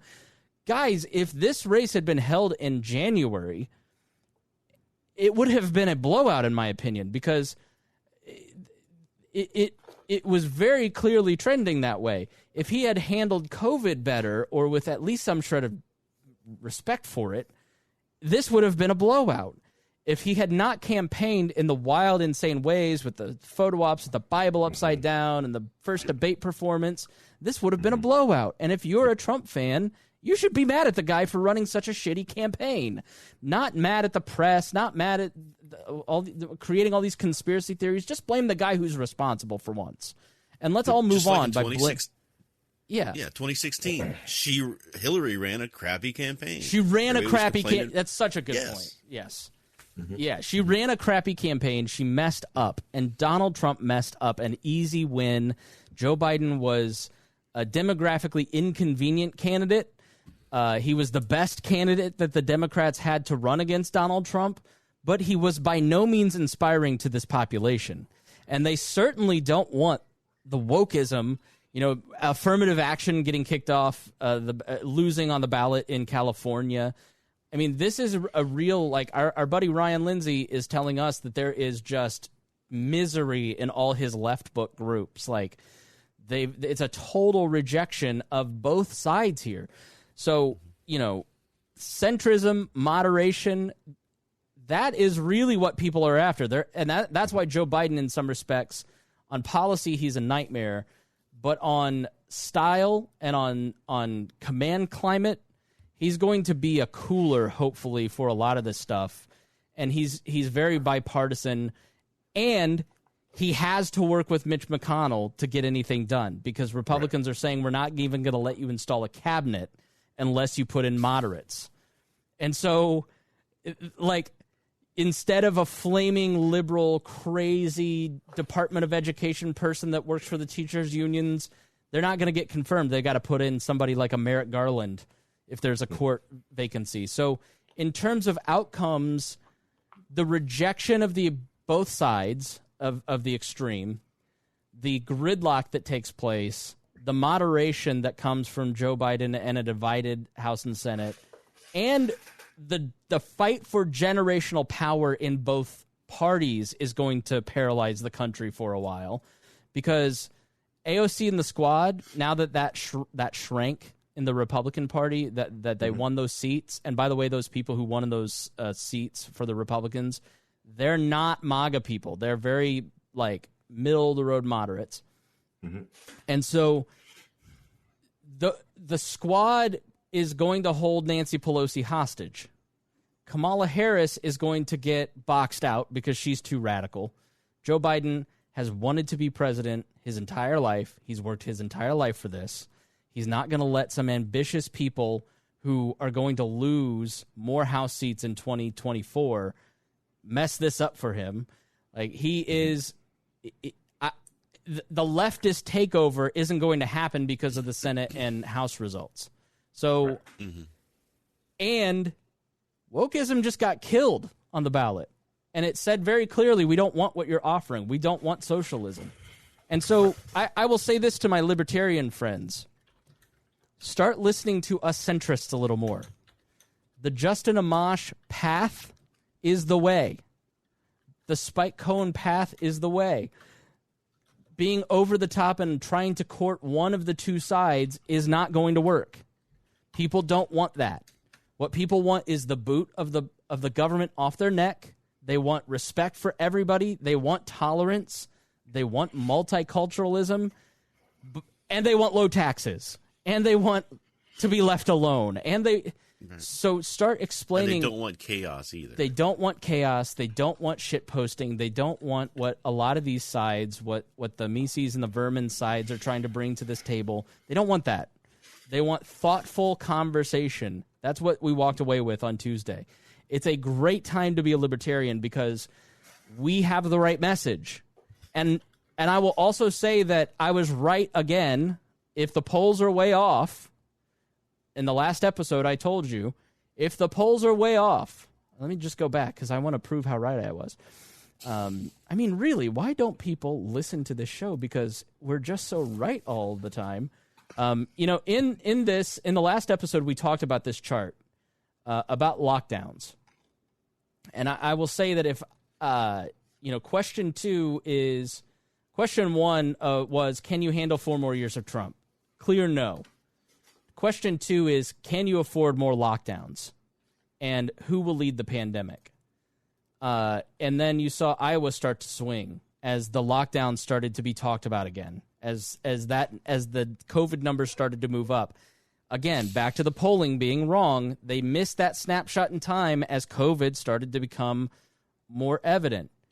In the end here, if Trump does win, then it is due to anti-lockdown sentiments being wildly underpolled. It would be the destruction of the polling industry. And so that means that libertarians have the right message on lockdowns. Don Rainwater, who got 14% in this race, by the way, this poll showed him at 14% in the race, which is where he's going. This poll was incredibly accurate about Hoosiers. That 14% is people who are pissed off at lockdowns. Mm-hmm. The fact that Woody Myers got 26% in this poll and Biden got 40% in Indiana shows you that people don't want the Whitmer-style lockdowns of Woody Myers. Right. They just don't want it. And so I had a ton of people that told me they're voting for Rainwater because he was pro-choice in terms of pandemic health, which is how we ought to talk about it. Mm-hmm. And then I had liberal friends who told me that they voted for Rainwater because he was pro-marijuana legalization. So freedom builds coalitions from all the way from my friend Miss Pat over to my Tea Party friends. And you can do that without insulting each other and without grinding people's face into the tiers politics is done. Like, it's over. People don't want it. They want liberty, and you can build great coalitions by not being apologetic for it. And the results from the other day show that a respectful libertarianism is the path forward. It's what people want. Yep. And it was interesting also to get to when you went to work to hear everyone talk about, you know what, I voted for Rainwater, but I just couldn't vote for Woody Myers. It's like I'm a lifelong Democrat, and if we lock down again, I will lose my business.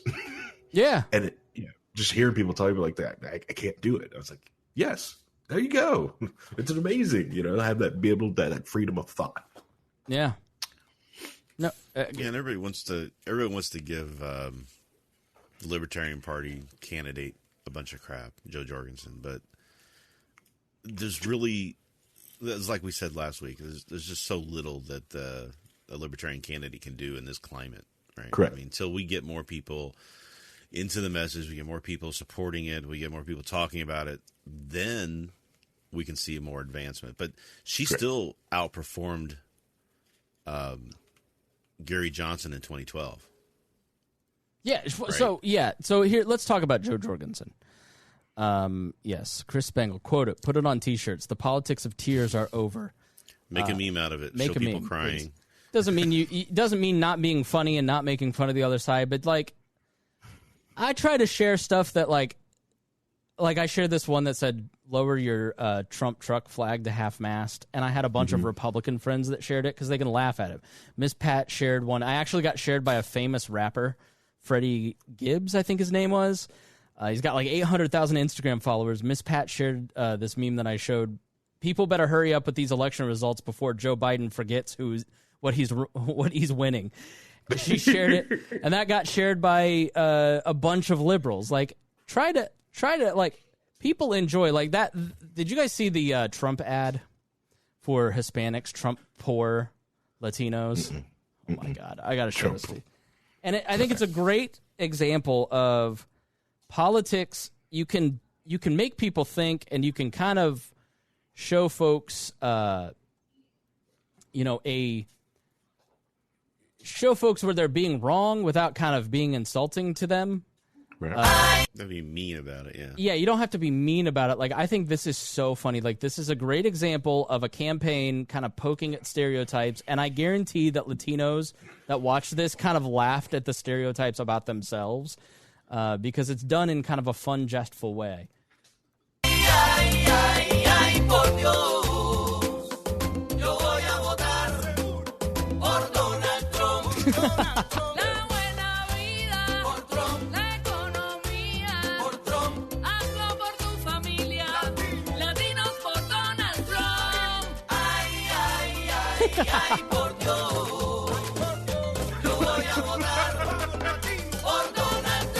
I'm Donald Trump, and I approve this message. It's just sort of a funny ad, and any of my Hispanic friends all said that they laughed so hard at it, you know. And that's sort of the 2016 Trump that you miss is the funny meme Trump, and that disappeared into just a bitter, angry man in this past year. And I think that's a big reason why he lost. He lost that fun edge to him. And one thing I want to bring up real quick too, before we get back into the Libertarian candidate. So we talk about. Hold on, let me finish. I will get to. So all right, let me set this up. Jo Jorgensen. A lot of people want to know what we think about how she did. What's your take on the Jo Jorgensen campaign, Rhinehold? Why did she underperform in your view? I don't believe she underperformed in a fear election where the media was so fixated on the election being about voting for or against Trump. That's a great point, because a lot of the people who say that Jo Jorgensen did really poorly talk about how liberal the media is, and they were desperate to get Donald Trump out. You know, and I followed Gary Johnson's interviews in 2012 and 2016, and I bet Johnson in 12 had about 20 interviews a month because the press was so invested in helping. It was more than that. It was 5 or 6 a day. Well, that was 2016, but in 2012 when he ran, they were helping. 2012. Yeah, they were trying to help Barack Obama get reelected. And then it was 5 or 6 a day in 2016 when they didn't care about Hillary Clinton. They were trying to help get Hillary elected by lowering Donald Trump's numbers, and they had Gary Johnson on all the time. And like, what people need to understand about the structural aspect of an election is that name ID is the most significant contributing factor to getting votes, basically. And so because the press wouldn't interview Jo Jorgensen, she didn't get that lift. Not even Joe Rogan had her on, and he voted for her, which I'll explain why I think that is in a moment. But this is a fear election, and the press was devoted to pushing fear.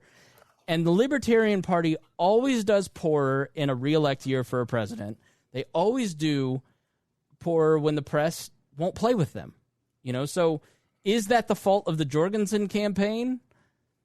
No, I'm sure that they tried really hard to get interviews. The other part of not getting interviews is that Bill Weld had a lot of media contacts and fundraising contacts, and it helped that campaign raise more money and get more media interviews.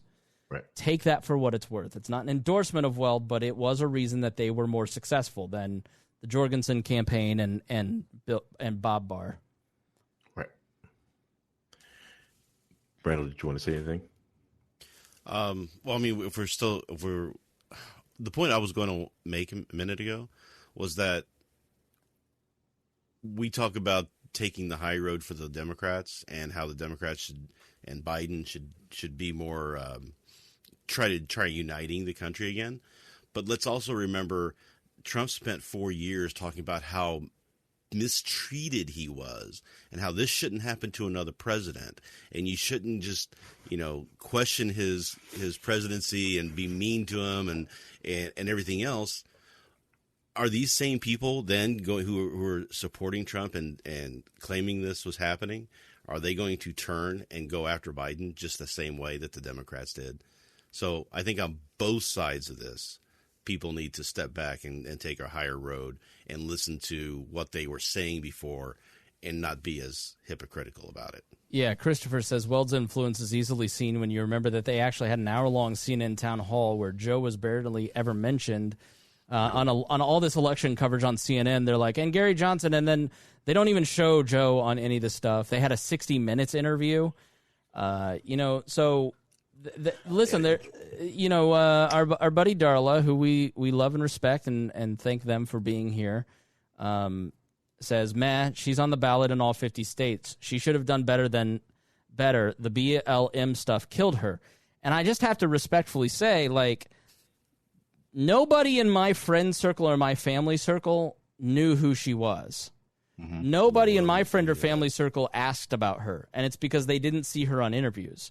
Right. So a tweet from August is not a contributing factor to why she was not getting attention. Right. I am not going to sit here and pretend that her weak messaging did not play a contributing factor, though.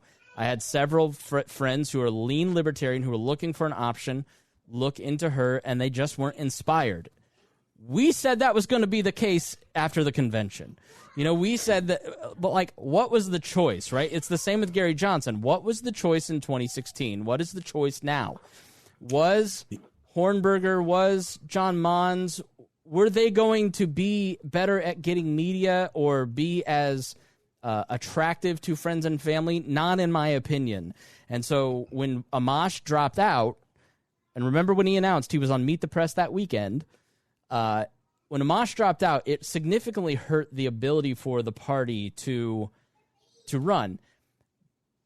The Dave Smith crowd is totally right in that lockdown should have been the message, and Donald Rainwater proves it.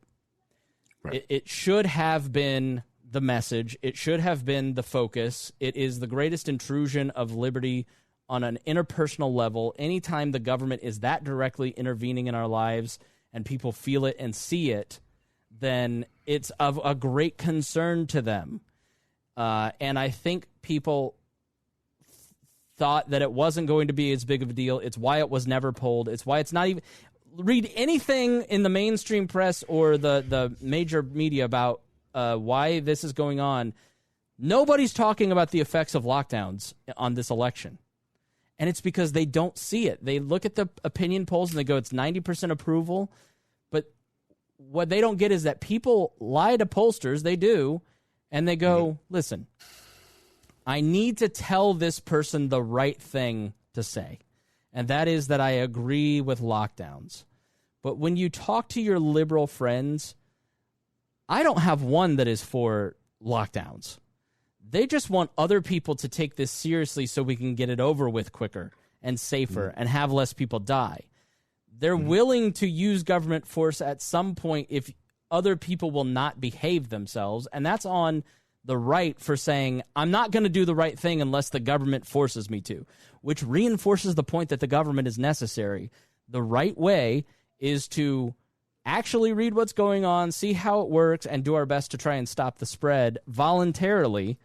And that's all people are asking for on the left. They're not for these big lockdowns, and that was very clear in these election results. Yeah. So the other thing with Joe, that hurt to me, that helped the Joe Jorgensen campaign, is the dirty water from Weld, because of the way that he kind of left the LP. Nothing on him. It's just more of like the pushing out. That had left a bad taste in everyone else's mouth, and like when dealing with anyone with the LP, it's like, no, how can I take you guys seriously when you guys took a serious candidate and kind of like pushed him away or pushed a guy away? And then you don't have these contacts. Just because I'm a friend of this person doesn't mean I'm going to help you out. My friend's gone. He's over here doing this thing now. Why would I want to help you? AP has been, Austin Peterson's been on a tear, beating up on the Libertarian Party, and pulled some opinion poll, some exit poll of defectors from Gary Johnson to Biden. And my first response was, oh, you trust the polls now? And then the second one was... Yeah, because there has been a 4-year steady campaign of fuck Gary Johnson. Mm-hmm. And I have always maintained that if you do that, the people who get involved in the party hear, fuck you, right? Mm-hmm. Like, if I criticize Donald Trump, people who coalition with Donald Trump take it personally. They think that I'm talking about them. I think Donald Trump is a terrible person. But that does not mean that I think that people who vote for Trump are terrible people. And when you tell people that Gary Johnson's not a libertarian, he sucks, he's a piece of shit, he was running a terrible campaign, you lose that person. And and Austin's response was, well, then they were never libertarian to begin with. And I go, which one of us was libertarian in our first year of being a libertarian? You know, which one of us, it takes a year or two, you know? And so the people, and I'm going to issue this warning now, if you're going to go on a 4-year fuck Joe Jorgensen campaign, you're hurting the results for the next time. You're hurting and driving away an interested customer base that wants to learn about libertarianism, and they're not going to learn about it, and they're just going to say, yeah, there was that one time I voted for the party, but man, they're all crazy. They're all really vicious and mean and awful. It's already happening. If you look at what's going on in some of the more dark and dirty libertarian online stuff, there are people who are going after the Jorgensen campaign and trying to just basically tear them a new one because they wanted Vermin Supreme instead. Right. Or they wanted someone else instead. And it's causing, like, there are people right now who are longtime activists who are ready just to walk away and say, I'm done with it. You go into the Jorgensen 2020. Yeah, the 2020 Jorgensen campaign where you walk in and it's like 50,000 people in that group. Like, there are people who have never voted libertarian before, and they're going, I'm so excited. Can we get Joe Jorgensen to run again 4 years from now? I'm a woman. I've been inspired by her. Like, that person is not going to stick around if we spend 4 years crapping on Joe Jorgensen. Right. She was not my first choice. They didn't have the right messaging, but even if they did, I don't think it would have made a damn bit of difference. What they did do excellently, better than Gary Johnson and Bob Barr, who we begged to come to Indiana. Bob Barr refused to come to Indiana. Gary Johnson came to Indiana a couple times each time he ran. They were focused on one or two states, or they were focused on trying to get ballot access. They were not focused on down-ballot candidates. Joe Jorgensen and Spike Cohen and their bus tour was the greatest thing I have ever seen for down-ballot candidates and party building in my time around the Libertarian Party. When they came here with 400 people showed up, I can tell you the 400 people that showed up to that Joe Jorgensen rally didn't seem to give a crap about her BLM tweet in June or July or whenever it was. They were excited to be libertarians. And people are just people are not as in deep in this stuff. They're not on the libertarian Facebook groups arguing the finer points of all this stuff. And when they see us arguing the finer points in a really ugly way, they just tune out and never come back. And so Jorgensen and Spike deserve a ton of credit because I cannot tell you, as somebody who has managed dozens of campaigns, who has sat across from candidates the day after they lost, going, my business is now bankrupt because I ran, my wife or husband is about to leave me, my career is in shambles, my kids are angry at me because I've missed everything that they wanted me to go to for the last year. And I'm not saying this happened with them. I'm just saying I've seen it in dozens of people. It is so hard to run for office. It is incredibly difficult, and it is a big sacrifice that Joe and Spike made for this party. And Dan Smotes deserves a ton of credit because Spike's YouTube channel and the material they gave us to spread the libertarian message was fantastic. There are a lot of really good things about this campaign. And so just blanket crapping on the Libertarian Party, in my mind, is like a comedian walking up and doing airline food. It's hacky. It's low IQ. It's easy, low-hanging fruit. And if you want to do that, fine. But everybody else who knows anything about what's going on thinks you're a hack if you're doing that material for the next 4 years. Yep. Especially here in Indiana, especially with rainwater. It is if rainwater actually goes through and runs again here in Indiana, like the worst thing any person in the libertarian movement can do in Indiana is just crap on rainwater. He did this bad, right. Because there's a lot of disaffected Republicans that want something more from rainwater and want something more from Holcomb that they're not getting, and they can see it in rainwater. So crapping on them, it's terrible. You actually have them the conversation, especially if Holcomb locks us down again here in Indiana. It just goes to show you. See, he said he wouldn't. People, he did it. People are disaffected by that, and they're like, "You need to just get it done." And I looked at this guy and I go, "Jeff, do you think they're not doing everything possible? The Rainwater campaign in Indiana had $250,000, $300,000. They had 14 volunteer staffers. They had Sam Goldstein running it, who has been in the party for 30 years, has been on the statewide ballot multiple times, has been state chair, has been on the LNC. You had Mark Rutherford working on the campaign, who is national vice chair, who has these deep connections that help secure some of that funding. You had 10,000 yard signs. You had television ads. You had radio ads. They left it all on the field. And at a certain point, the structure of the ballot access laws with straight ticket voting come into play. At some point, Joe Jorgensen ran into structural problems that no campaign can overcome. And people can choose to ignore reality and just be mad because they want to be mad and say things that play well to the base. But it's not reality. And let's just be fair. Let's be honest. And let's just say where it went right and where it went wrong and pick that apart in a respectful way and not damage the next candidate's ability, be it Jacob Hornberger or Justin Amash or Spike Cohn or Joe again or whomever. All we're going to do if we create this same toxic environment that we've had for the past 4 years is have the people who were an interested bloc in libertarianism flee back to the old two parties because we're the problem. We're the bad messengers. We're the bad salesmen. It's like being a salesman, having somebody walk into your store and go, listen, you fucking piece of shit, you're going to buy my project or you're not. And if you don't, you're a dumb fuck. Well, that's not going to close the sale now, is it?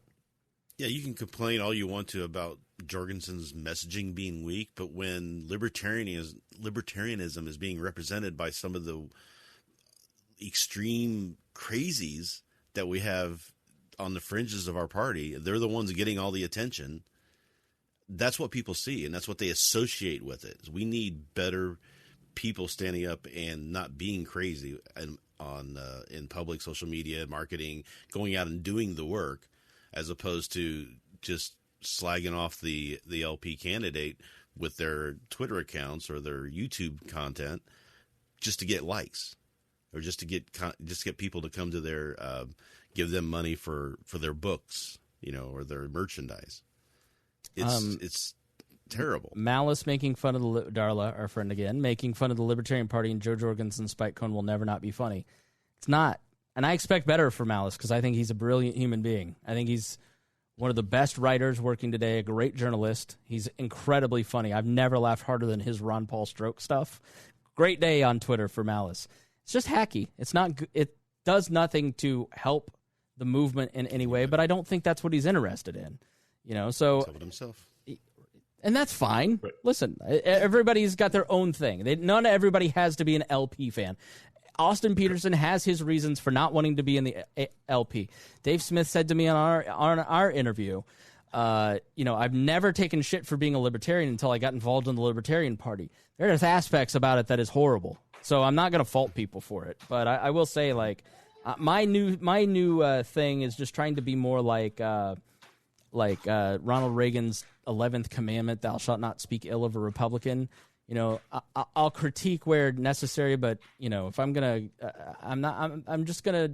My standard now is I'd say it to your face. You know what I mean? And let's just try to all take that for what it would. Malice would say he's not above it. No, and that's why we love Michael Malice. Okay, so let's talk about the future. Oh, I will also say about the Jorgensen stuff. The fact that she's the second highest vote getter in Libertarian Party history and has beat the Clark days when one of the Koch brothers ran on the ticket and funded in 1980 this massive win. The fact that she got that second highest thing tells you that the structure of the base of the party is growing. That you can have a candidate that's nowhere, a candidate that's not inspiring, and a candidate that doesn't have the right message manages to get second is a really good sign. Except, go ahead. What happened after that 1980 election? The party tore itself apart.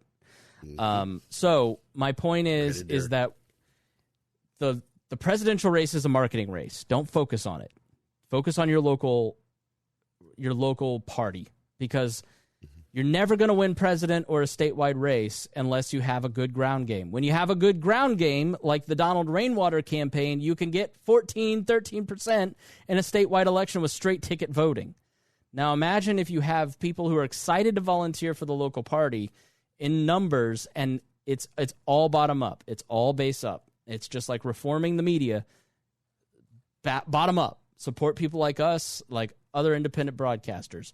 That's how you change it. Bottom up. And remember, there's several states that the Joe Jorgensen covered the spread between Biden and Trump.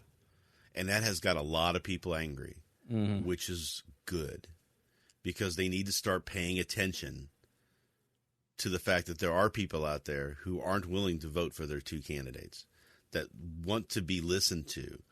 And the more we can do that, the more we can push that out there and say, look, you're missing out. You could have won if you had paid attention to our concerns, and we would have voted for you, and therefore you would have, covered that spread, got over that and got that win. That's that messaging that's starting to, I think, finally kick into some of the establishment parties. They're seeing those numbers. They're mad at it. They're yelling about it. They're cussing us out, which is great. I love it, because I think that shows that we are actually having an impact. Stephen Miller, no, not that one, says we need to have a stronger, more focused message. Here's the thing. The people who say this tend to come from the right in the Republican Party. And I used to think this too. And when you come from the Republican Party, you have left a party that has forever had a strong top-down message. Republicans are very top-down in organization and in and central power. Democrats are more of a coalition. And so you've got the Latino groups, and you've got the black groups, you've got the socialist groups, you've got the Biden centrist groups, you've got a coalition of different people with different interests that cobble together the Democratic Party. And it's a mistake to think that the Libertarian Party can ever or will ever be like the Republican Party in having a top-down message. People like Nick Sarwark, Dave Smith, Chris Spangle, Rhinehold, Ryan Lindsay, Brian Nichols, Remzo Martinez. Look at We Are Libertarians. You got Remzo voting for Trump. You got Ryan voting for Biden. You've got the rest of us voting for Jorgensen. You've got me in the center. You've got Harry as an anarchist. You've got Trish Stewart, as an anarchist. You've got Rhinehold with whatever the fuck he is. So the TDS caucus. There are different strains of libertarianism, and you will never get them to agree. It's a coalition party. And so therefore we have to coexist somewhat and stop fighting and just sort of like respect the fact that like everybody agrees in non-aggression, and just agree that the non-aggression principle is the fundamental definition of being a libertarian, and everybody else is going to kind of have different sensibilities and interpretations. If you want to go work for Young Americans and Liberty through the Republican Party, go for it. If you want to be a Libertarian Party person, go for it. I'm not going to crap on your efforts because you're both doing good work. And there never seems to be an agreement on that. I'm friends with Austin Peterson, and I'm friends with all the people he fights with on Twitter. I like Elizabeth Nolan Brown. I like all of these different people because they all bring a different perspective, and we all coalition together for the presidential candidate and for Libertarian Party races for the most part. Trying to divide ourselves into these factions and start wars, you're never going to get a cohesive message doing it that way. You're never going to get a cohesive message. And this has been my criticism of some people, is that we can't have a cohesive message if there's a fight and there's the same people in the fight all the time, right? Like, if you're being divisive and you're poking each other all the time, there is no central message. It will never happen. The only solution is to get people talking to each other and find the points of agreement, and then that becomes the message. So everybody who talks about messaging is doing it the exact wrong way. And it is possible to have some points of agreement. It's just that most people in this movement don't want to lay down their pride and have those conversations and talk with people. But at the end of the day, you're probably not going to get culturally right people and culturally left people to agree on some of these finer points. And you just have to say, I'm going to let this go for the good of the movement and the coalition so we can affect liberty in our lifetimes. That's when you're going to get it. But everything we're doing right now is not working. Hold on. You've got to it starts the second you get into this stuff. If Thomas Massey, but the ANCOMs, Elizabeth Nolan Brown, Austin Peterson. It's just like, grow up. Other people, you're just mad that they exist. Like the people that fight on our Facebook about Ryan, you're just mad you have to see somebody that you don't agree with in your Facebook feed. You need to see it. You need people pushing you. Ryan and Brian Nichols fight all the time, and it makes them smarter and better. The reason this program is so vastly different than other libertarian podcasts is because we have 20 different libertarians in a group that push each other. Brian Nichols comes in and starts, going full Jeffrey Tucker on lockdowns, and then everybody else in the room has to come back and everybody's going at Rhinehold. They're going at me. They're going at Ryan Lindsay. That back and forth between differing points of opinion keep you grounded. And if you don't have that, you're going to go way too far off into a polarization, and you don't want that. You want that coalitional tension to keep yourself grounded. Go ahead, Rhinehold. Well, I think you have to focus on the central thing too. So I always take a look at it like Christianity, where you have a basic Christian belief that you believe this, you are a Christian. But there are so many different types of Christians because they all interpret that a little bit differently. They're still adhering to that core central tenet. So they're all still Christians. But the Protestants and the Catholics and the Seventh-day Adventists and all the different types of things that you have going on out there, they all still agree on that central point. Yeah. Right? So if you can agree on that central point and say, okay, that's the message we need to be having out there, or we need just to make sure that we're getting that basic idea across, that basic tenet across, and then let people interpret what that means to them and their views on their own, they will come to it. They will think one way. They might think something a couple months later. They may hear somebody say something they don't like or didn't think about, and it changes their views. So having that conversation and having those differences, you can develop a much stronger grouping of people than you could if you were just trying to say, I only think Pentecostals are accurate, or Episcopalians, that's it. And the rest of them aren't real Christians. Or the Catholics say, they're not real Christians. It's the same kind of thing. Yeah, this Facebook user says there's a liberty message in every voter, whether it's economic or social. It's there, and that's true. It's why you need people from different perspectives. And this person says, Elizabeth Nolan Brown called all Ron Paul supporters racist. Stop pretending she said this. She didn't say it. She didn't say all Ron Paul supporters were racist. She didn't say all. And let's not pretend that there aren't some, because there are problems within the movement when it comes to race. Mm-hmm. It goes back to what I said about Trump. If you criticize a person like Ron Paul, or if you criticize Donald Trump, or you criticize Joe Biden, you have to not internalize the criticism of the individual that is being talked about as if they're talking about you. So, and I guarantee that if you sat down with Elizabeth Nolan Brown, then you two would probably get along. This person, ANCOMs, want to use aggression to accomplish what they want. Sit down with an anarcho-communist. I guarantee that the majority of them, I don't know if Ryan's an ANCOM, he's more of a progressive libertarian, his fundamental starting point is, I'm not going to use the aggression of the state to achieve what I believe is the right thing. I just would prefer to talk about the marginalized, the underprivileged. I would talk,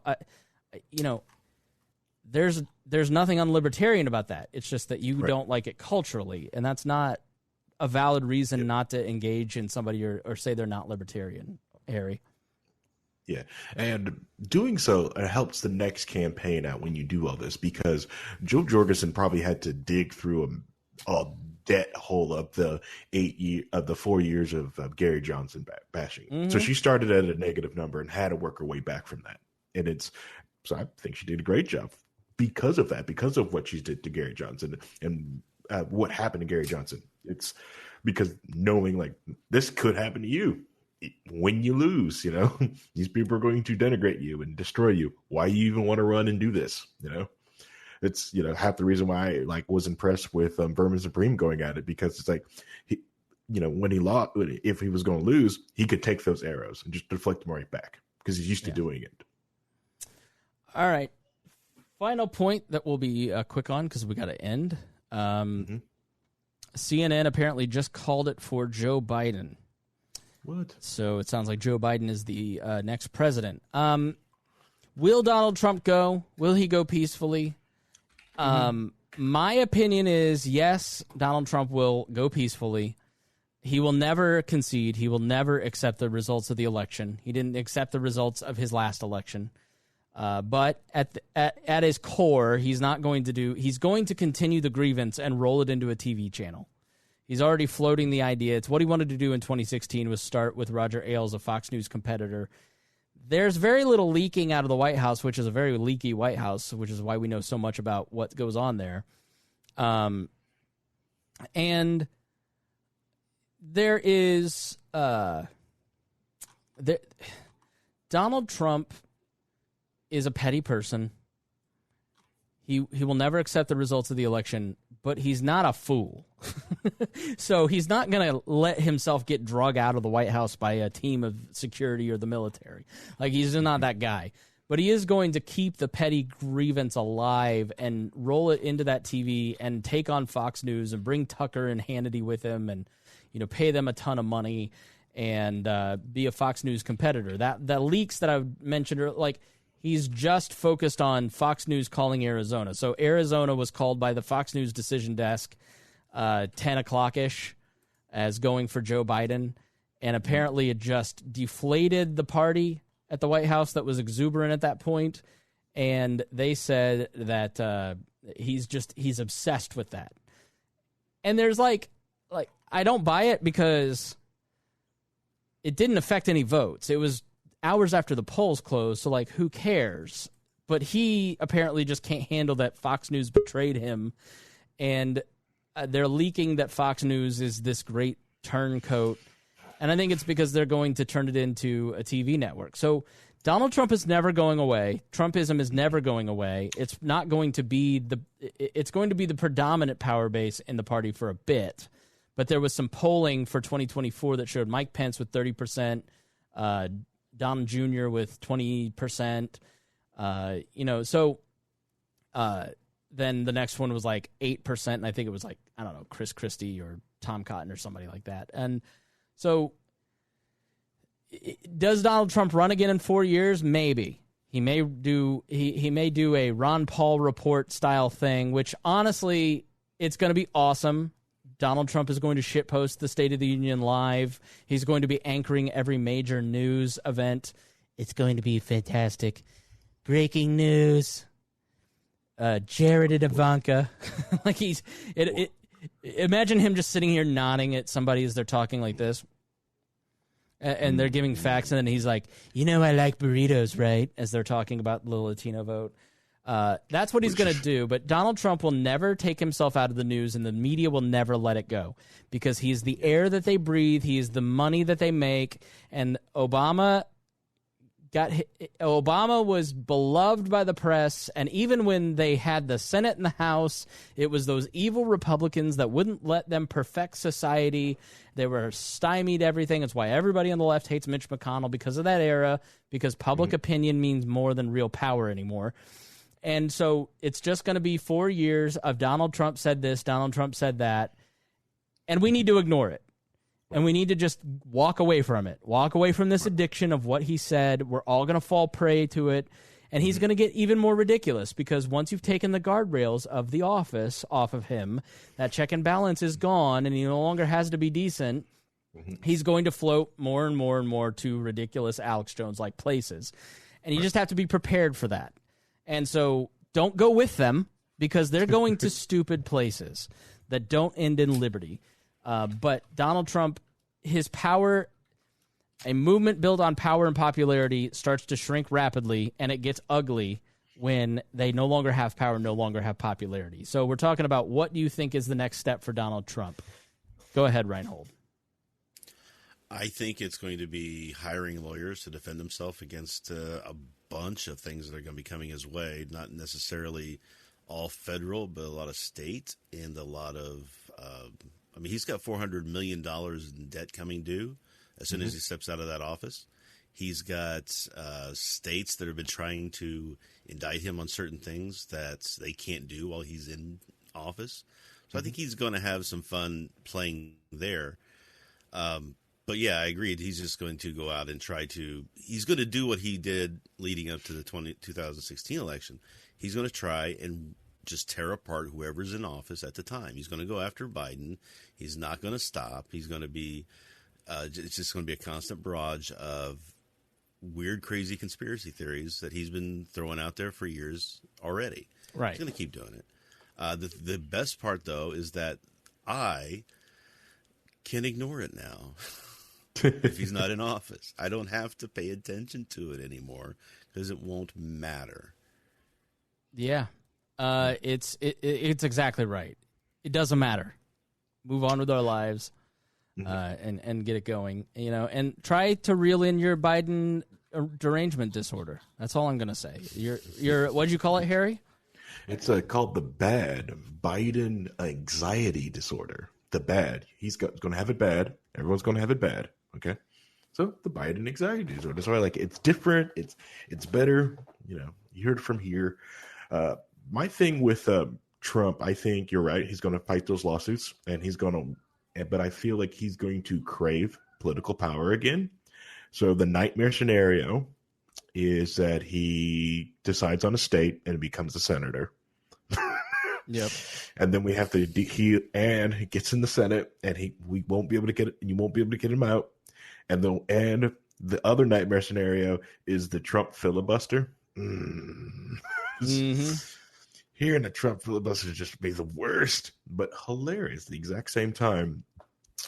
But yeah, I think he's going to, if he survives all these court battles, you're right, that he gets done with, he's going to crave political power again. And I don't know if he'll go for presidency again because, he realized that's a bad move.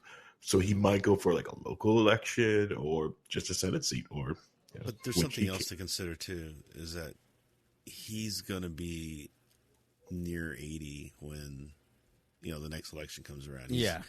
His health isn't the best, despite what he says. There's concerns there.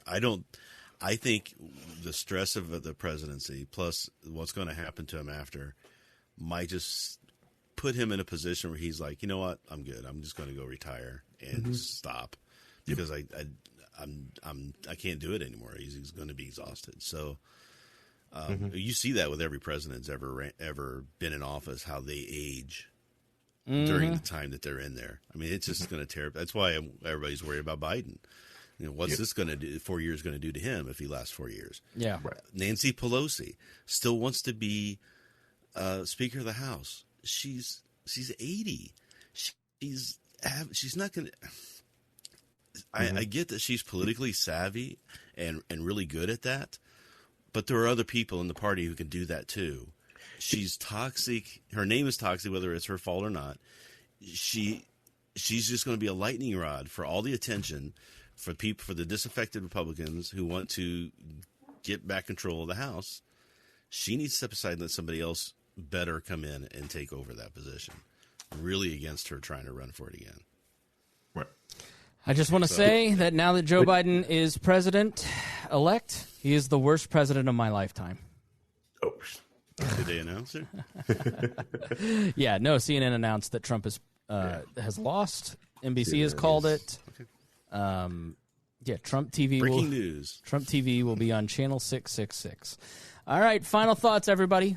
Harry, you go first. All right, so going back to that point with Rhinehold and Nancy Pelosi, I think what Biden the one thing he can do these next 4 years is try to build moderates and grow internal moderates inside the Democratic Party. Obama, Hillary, and Nancy Pelosi, a lot of, and their ilk has gutted that party of moderates and everyone else. So they really don't have that many internal people to build up. They have just beaten down all those people. So in order to survive, they have to build people up from internal, because the fringes, they'll build themselves up and they have no one to attack them right now, really. Mm-hmm. So I see him doing this. If he does not do that these 4 years, it's just ego at that point, and hopefully he won't do that. The other thing I wanted to bring up is I think the real thing that that Trump's campaign or Trump period did to lose his election was he ran a bad campaign and the Amy Coney Barrett things, because a lot of Republicans did not have to hold their nose to vote for Trump to get a judge. This time around again, it's like, wow, we've got Amy. I don't have to vote for him now. We've got 3 judges. I'm good. I'm golden. Screw this guy. Let's get rid of this idiot. Yeah. Yeah. And the thing is, it's like, and it's kind of neat now, because I've always like seen Trump as just like Andrew Jackson. So now he gets to be just like Andrew Jackson, this president that sits over here that everyone hates and blames everything for. It's going to be neat. It's going to be neat. So yeah. That's my final thoughts. Rhinehold? Final thoughts. I have 3. So the first one is the Democrats are going to have to really re-examine what they're doing, because they are they have this golden opportunity that they're completely missing sight of, where they could start normalizing a lot of the things that people want in the country without trying to push things that people don't want, right? So they could really come out and become a much more centrist party and blunt all of this accusations of Marxism taking over Western culture and socialism and blah, blah, blah, all that stuff, which they're never going to implement anyway, because they're never going to be able to implement in this country, but they keep talking about it. And it's just, you stop, be the Democrats that you could be, and get things, accomplished, and you will find your power increasing. The Republicans, on the other hand, they have to re-examine what they've been doing. Their party is going to fall apart without Trump or do they keep him as the central focus of the party? Are they going to continue down his path, or do they reject that and go back to try to become the constitutional conservatives that they were saying they wanted to be before Trump? Right? They've completely hurt themselves on the debt. They can never say anything about the debt again, just like the left can't say anything about anti-war again. I'm never going to let either of those sides get away with it. They've shown that they're willing to throw everything that they said that they believed in away in order for political power, and they're going to have a hard time coming back from that. Yeah, how big do you think the landslide would have been for Trump if Bernie Sanders had been the nominee? Trump would have won out because as much as because like I was trying to say before, when Biden was nominated, he blunted a lot of the attacks that Trump had. But if a socialist, like an actual say I'm a socialist standing up there saying it, was running, all that stuff would have been harder hitting. All that stuff would have landed much easier, and I think Trump would have won. Right. Yeah, I think that both sides really need to look at where they've been headed. You see the generational shift. Obviously, Texas is not going blue anytime soon, but the reality is that the future is not with either one of these parties and what they're selling. And this is a great opportunity for libertarians to see where we're at and start really drilling down on our message and just working hard to give people what they want and convince them that we can do the job. And that requires not following Trumpism into his crazy Alex Jones territory. And I cannot stress how important that is. Like the conspiracy theory stuff. Like I remember, do you guys remember, Harry, like when you were on Facebook 5 years ago, 8 years ago, if you shared an InfoWars link on Facebook, the ass whooping that you took in the comment section?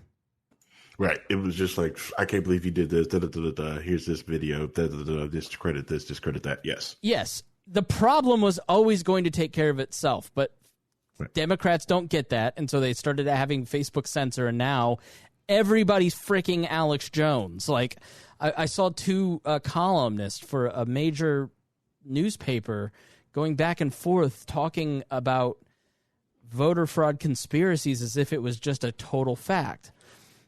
When you separate the media, when the left pushed the right out of newsrooms, they segregated them over to their own place. It drove with the coalitional instinct and polarization. It drove them so far to the right that they've lost their way. So the left does bear some responsibility. These journalists bear some responsibility for some of that stuff. But it's on you to use your brain. It's on journalists on the right wing to not buy every Trumpism, everything that helps your team.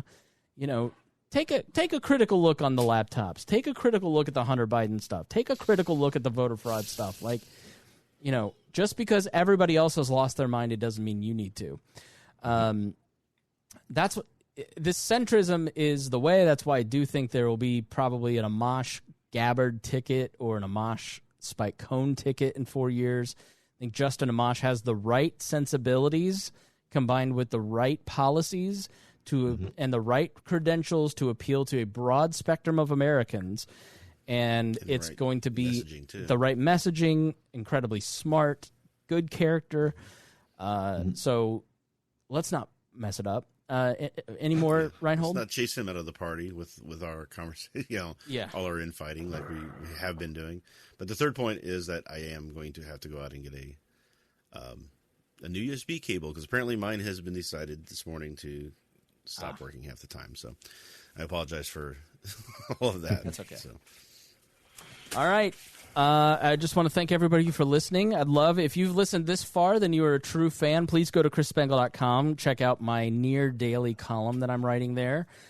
Please join. If you are a Patreon member, then you get a lifetime subscription to that website. But I am there is a lot of what's in this show you get days before because I'm writing it out, thinking about what we're going to talk about here. And a lot of other stuff. That's chrisspangle.com, and you can sign up for my newsletter there, or you can join us on the We Are Libertarians Patreon. That helps even more and helps support the entire network. Thank you, guys. Appreciate it. If you found this interesting, if you found it helped, please share with your friends. That's the greatest thing you can do. And until then, we'll see you next time.